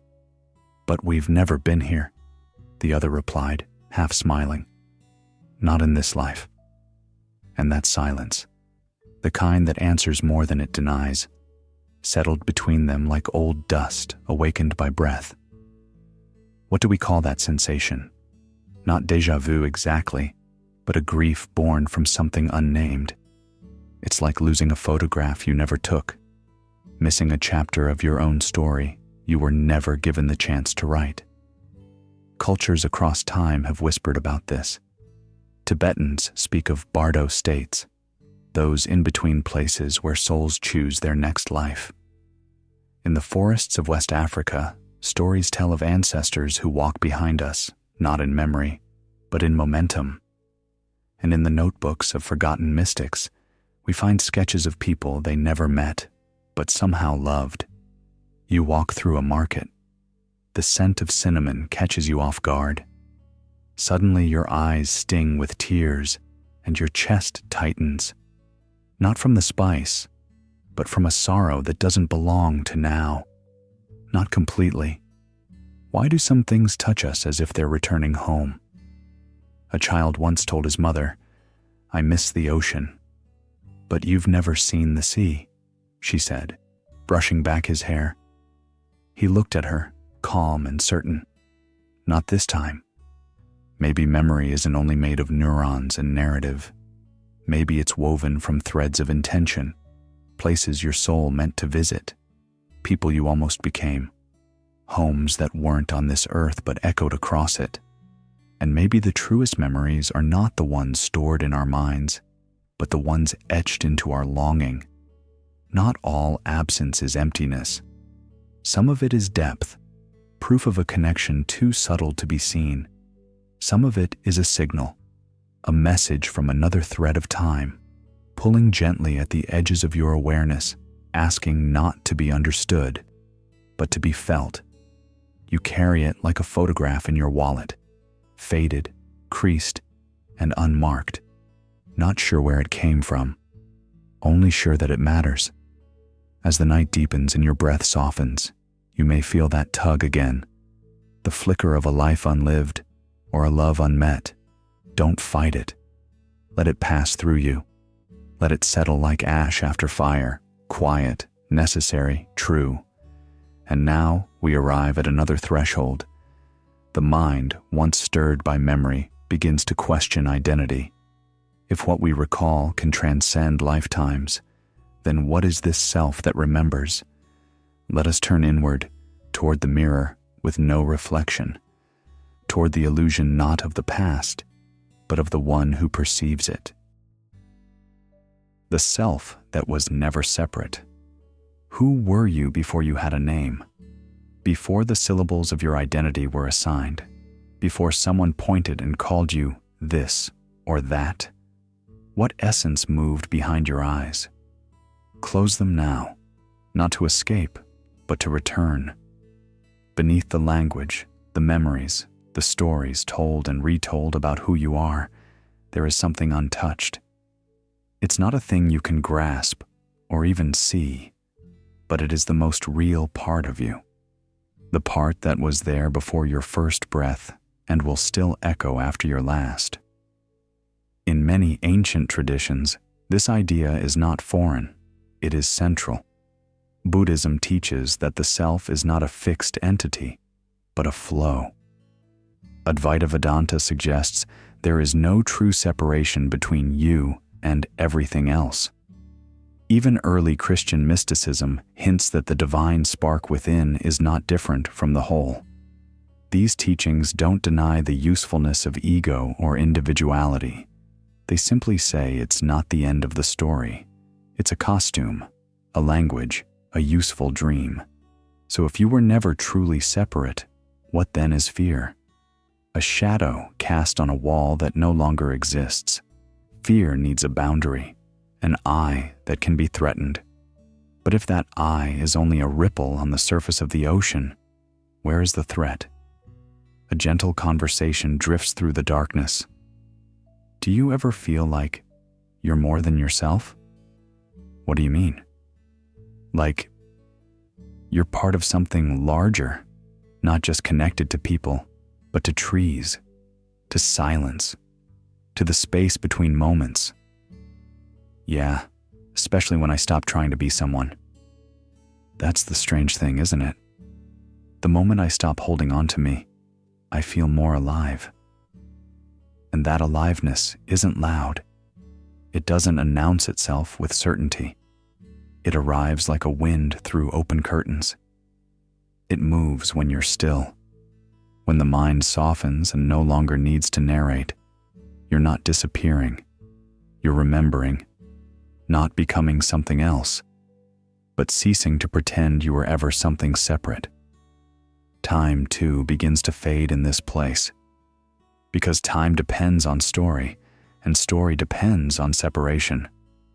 But what if there is only now? Not a now framed by seconds or minutes, but a now that stretches, that breathes, that opens into forever? Death, then, becomes something else entirely. If you were never truly a fixed self, never isolated in your skin, then death is not a severing. It's a doorway, or maybe a veil gently pulled aside. The dreamer waking, not to a new place, but to the place they never truly left.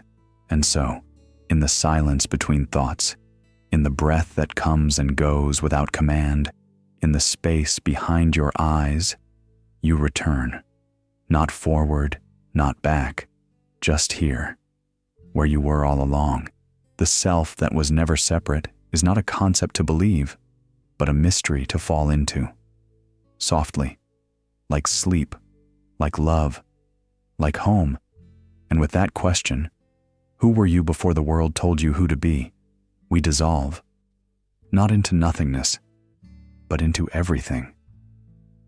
The journey continues, quietly now, into the realm where death does not end us, but opens us. The death that began everything. The room was quiet except for the slow hum of night. A woman sat by the window, eyes half closed, as if she was listening to something deeper than sound. Not music, not silence, just presence. And then he asked her softly, "Do you think death feels like closing your eyes or opening them?" She didn't answer at first, just smiled, like the question had reached her from far away. Because here's the strange thing. What if death isn't the last chapter, but the preface? Not a final curtain, but the moment before the overture begins. In ancient Tibet, the Bardo Thodol, what we call the Tibetan Book of the Dead, describes death not as disappearance, but transition, a radiant unfolding, light that does not blind but invites, sound that doesn't pierce but remembers, memory not of this life, but of something beneath it, something before it. In that text, the soul is gently guided, not judged, not punished, but reminded of its choices, its attachments, its illusions, and finally, reminded of its essence. It echoes a belief found in Egypt too. There, they spoke of the weighing of the heart, not as courtroom drama, but as cosmic balance. You weren't condemned for mistakes.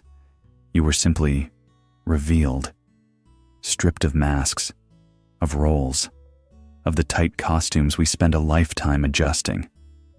He turned toward her again, this time quieter. Maybe that's why people fear it. Not because it ends anything, but because it shows everything. She nodded now, not with fear, but with the kind of understanding that loosens the breath. Because transparency, true transparency, can feel like a kind of disrobing. All the self-narratives, all the stories we use to protect our image, all the carefully arranged regrets and triumphs, they don't survive in that light. Only presence does. And presence, in its rawest form, is not performance. It's permission. Permission to exist without defense. The fear, then, isn't death. It's being seen, fully. And maybe that's why some part of us rehearses for it every night. The quiet letting go, the soft collapse of identity as we drift into sleep.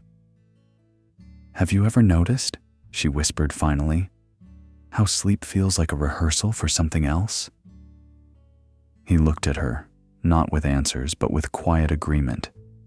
And then neither of them spoke, because there was nothing left to say, only that soft inner sense that whatever death is, it may not be an exit, but an unveiling, not a door closing, but a curtain rising.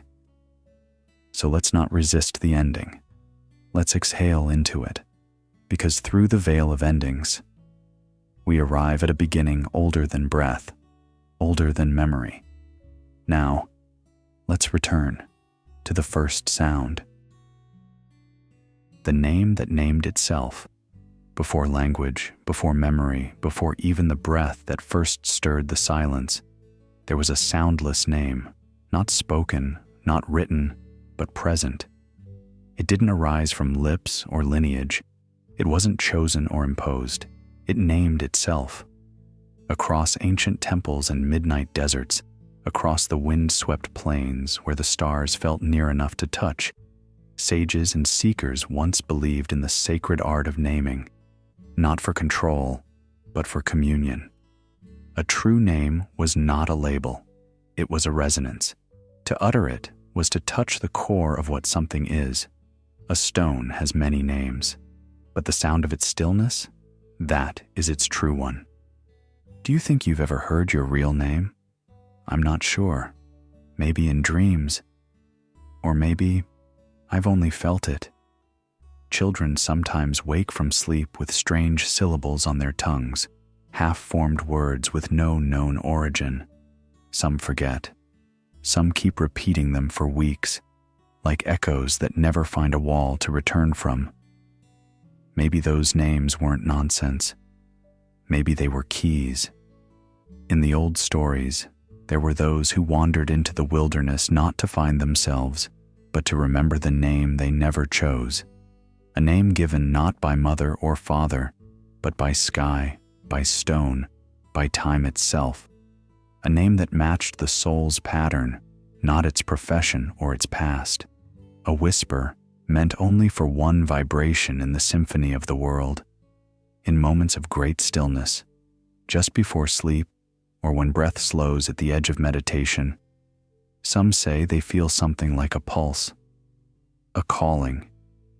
It isn't in any language, yet somehow it feels more intimate than any name they've ever known, as if the universe itself breathed once, and in that breath you were sung into being.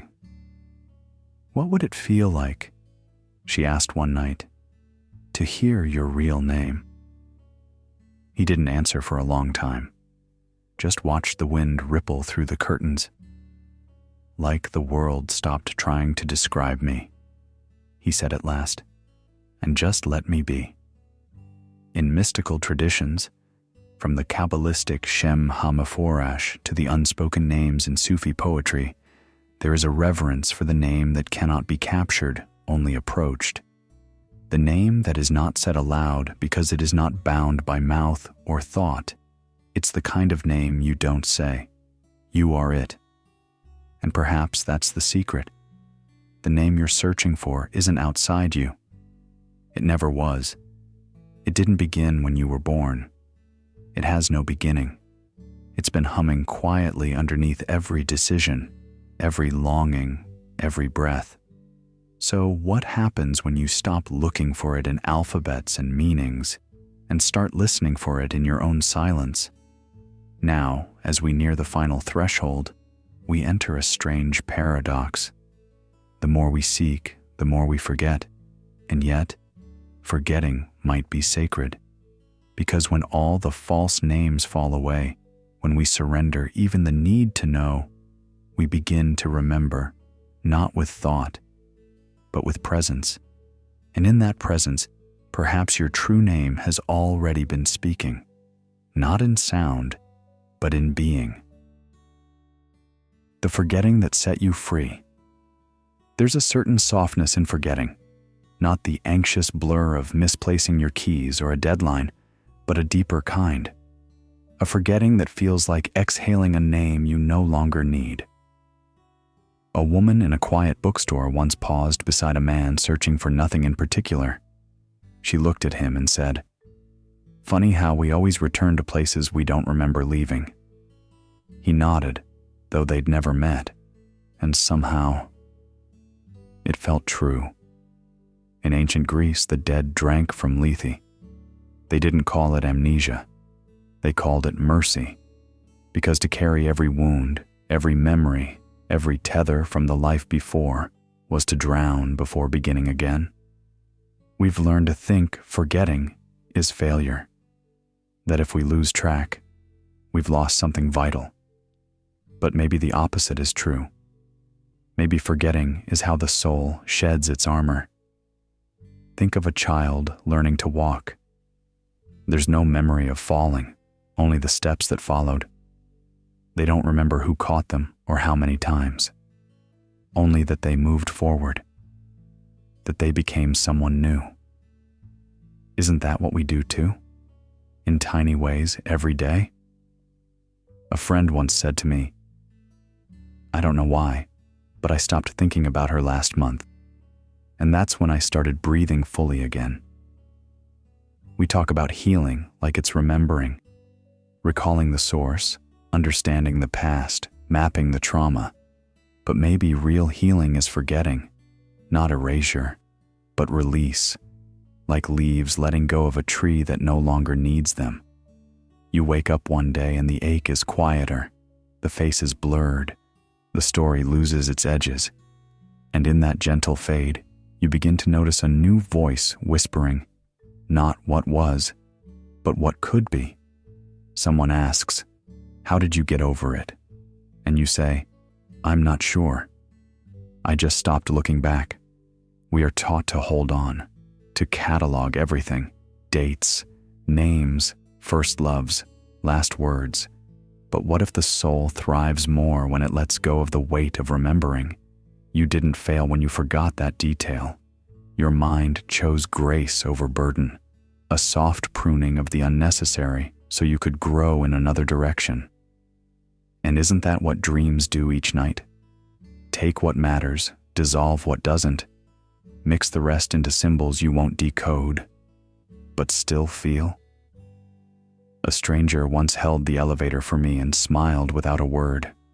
I can't recall their face, but I still carry the sense that kindness exists in quiet forms, that not all things must be remembered to shape us. Tonight, as you drift, allow your thoughts to fade like sand through open fingers. Let go of the names you've called yourself, of what they told you to remember. This forgetting isn't loss, it's space. A clearing in the woods, waiting for a new path to form underfoot. Because once the past is no longer your compass, you become free to find the stillness. And just beyond that stillness, something else begins watching. Let us now meet the witness. The witness that never sleeps. There's a presence in you, quiet, constant, unblinking. It does not age with your face or shift with your moods. It doesn't rush when you're late or tremble when you're hurt. It simply is. While everything else about you has evolved, your voice, your thoughts, your needs, this part of you has remained unchanged. Like the sky that holds every weather, it watches the storms of your life without becoming one. Some have called it the witness. Others call it pure awareness. You might feel it during deep meditation, or in the stillness after heartbreak, or in that soft breath before sleep pulls you under. It has no name, yet it has been with you from the beginning. It watched you take your first steps and hears every thought without speaking. It sees without eyes and listens without ears. A woman once said, "When I lost everything, I found something that could not be taken." What she meant was this: when the roles fall away, when identity crumbles, when even language grows tired, something remains.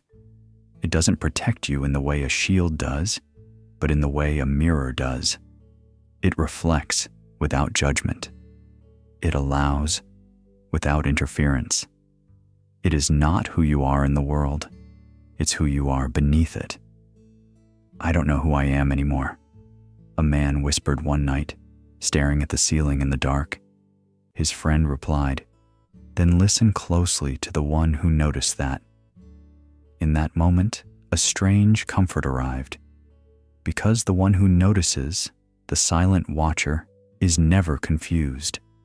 It doesn't need to know who you are because it already is. This is not some abstract idea reserved for mystics or sages. You've felt it before, when you're looking at an old photograph of yourself and feel oddly disconnected, yet aware. Or when you're lost in thought, and then suddenly realize, "I'm thinking." That moment of awareness, the one who realizes, is the witness. You cannot hold it, but you are never apart from it. Could this silent observer be your deepest self, the thread that ties each version of you together? The same presence that saw your childhood dreams, that watches your present doubts, and that will remain long after this moment is gone? Perhaps it's the part of you that doesn't seek answers, because it is the answer, not in words, but in stillness. This witness cannot be tired. It doesn't sleep, yet it doesn't strain. It's the still lake beneath the waves of thought. It's the candle that doesn't flicker in the wind of emotion. And maybe, just maybe, it's been waiting, not for you to find it, but to remember that it's never left.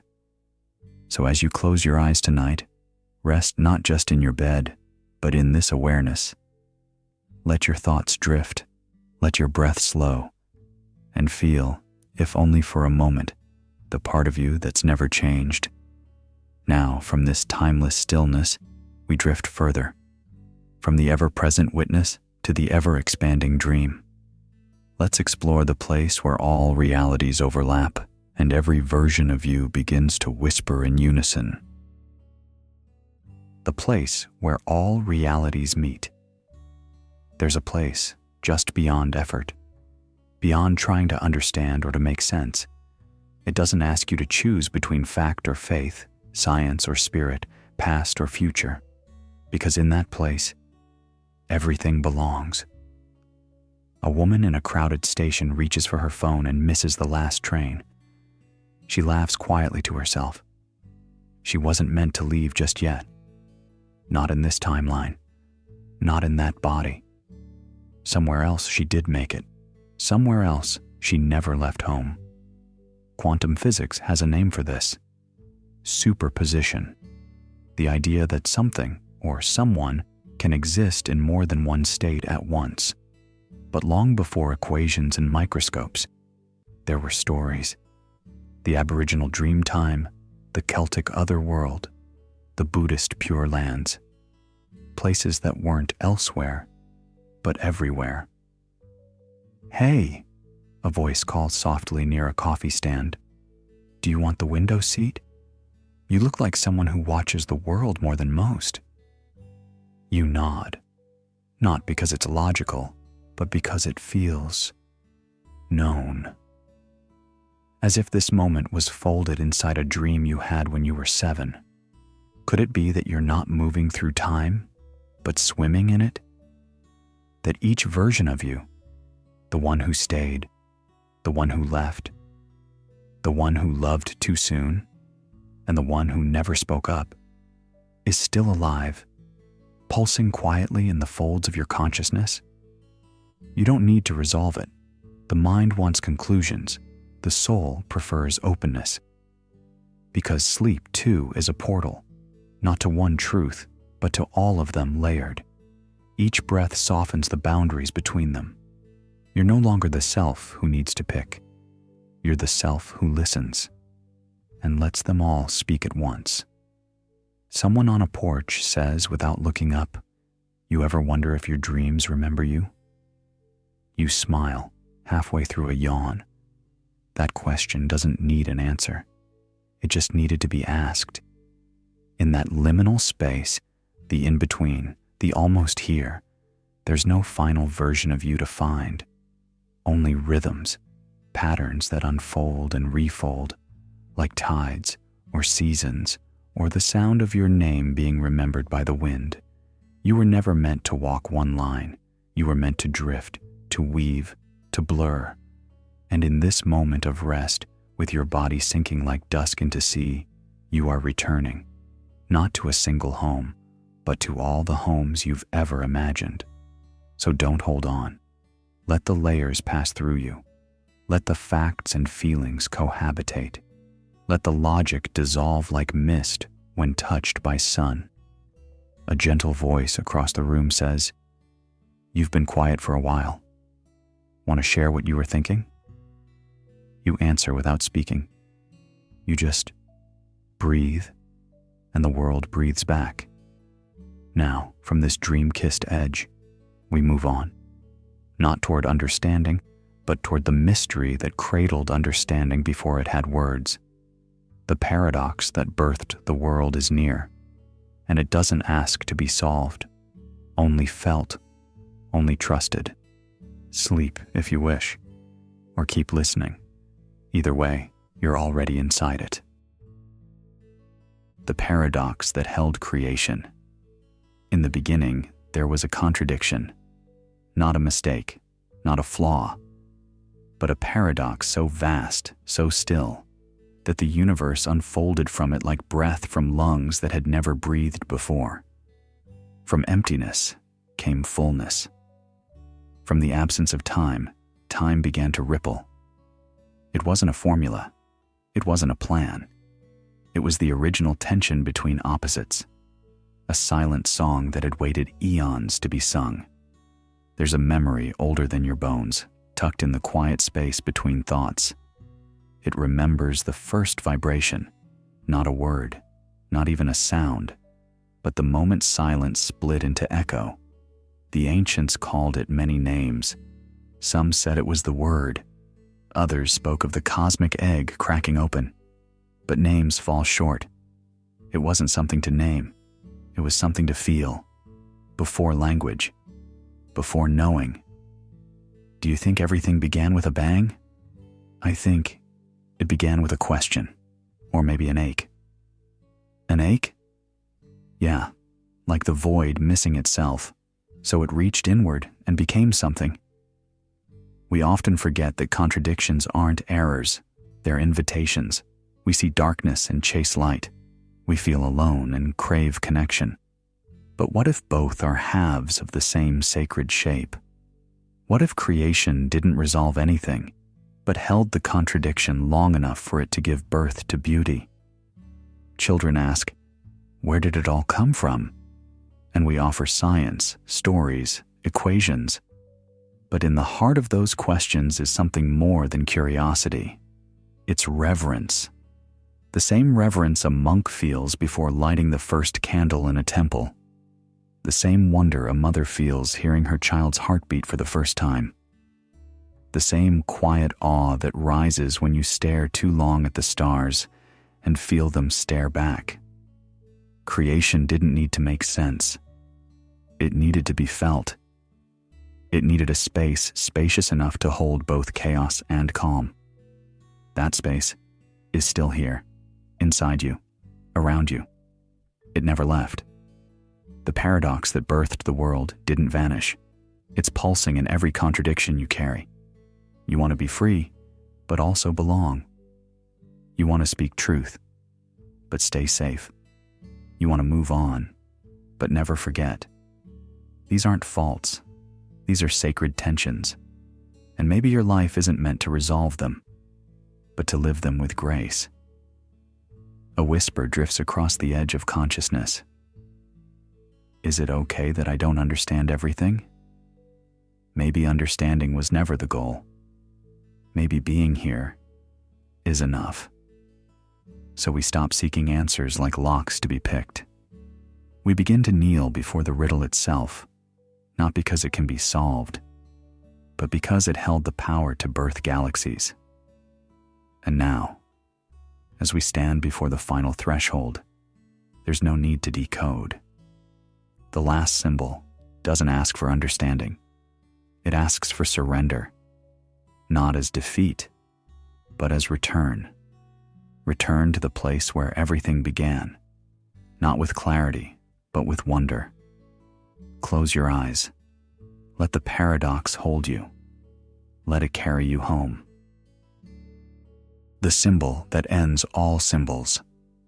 There are moments, rare and fleeting, when language falls away, not because there is nothing more to say, but because something deeper arrives, a shape, a curve, a mark older than the breath you just took, and with it, the softest silence begins. A man sat alone in a small train station, not waiting for a train, not reading a schedule, just staring at a pattern carved into the old wooden bench beside him, a loop that folded into itself. He didn't know what it meant, but strangely, he no longer needed to. Some symbols don't ask for interpretation. They aren't puzzles to solve, but closures that dissolve the need for questions. The Ouroboros, swallowing its own tail. The spiral, always moving but never leaving. The lotus, unfolding from mud to light without a single word. These images don't shout truths, they hum them. And in their hum, the mind stops running. What do you think it means? Someone might ask, tracing a spiral in their coffee foam with a fingertip. And the answer might come, not as a sentence, but as a breath that deepens, as a pause that feels like home. A child once asked her grandfather why he wore a small stone on a string.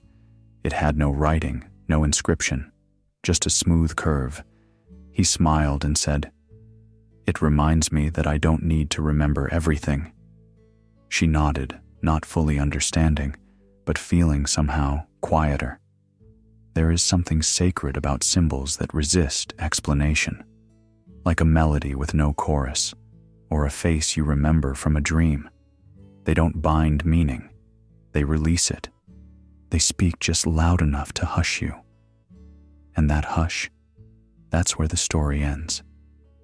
Because perhaps the purpose of some symbols is not to say something new, but to gently end the saying, not to begin a journey, but to bring one to rest, to invite you to the threshold where thought bows to presence, where the swirl of trying gives way to the stillness of trusting.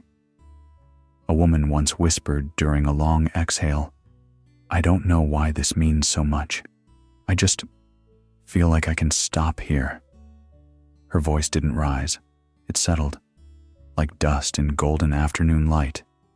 And maybe that's what these final shapes offer, not answers, but the permission to stop asking, not understanding, but peace. Symbols that are not doors, but quiet landings, soft ground after the long walk. So if your thoughts begin to fade now, if the meaning slips like warm sand through open fingers, that's okay. You're not forgetting. You're arriving. Let this be the place where your thoughts curl into themselves, where symbols do not begin a new sentence, but end the need for one. And as the spiral folds, the lotus closes, and the serpent rests its head in its own tail, so too may your mind return to stillness. We are not at the edge of knowledge. We are at the edge of needing to know.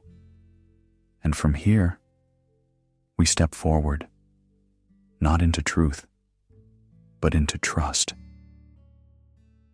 Number 50, the truth that trusted you first.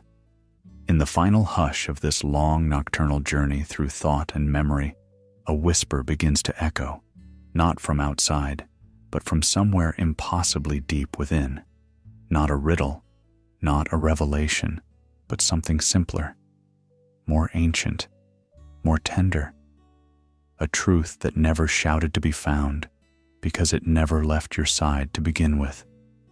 Maybe this entire time, you weren't seeking the truth. Maybe you were only remembering what already belonged to you. There's a strange kind of grace in realizing that some truths don't arrive through logic or conquest.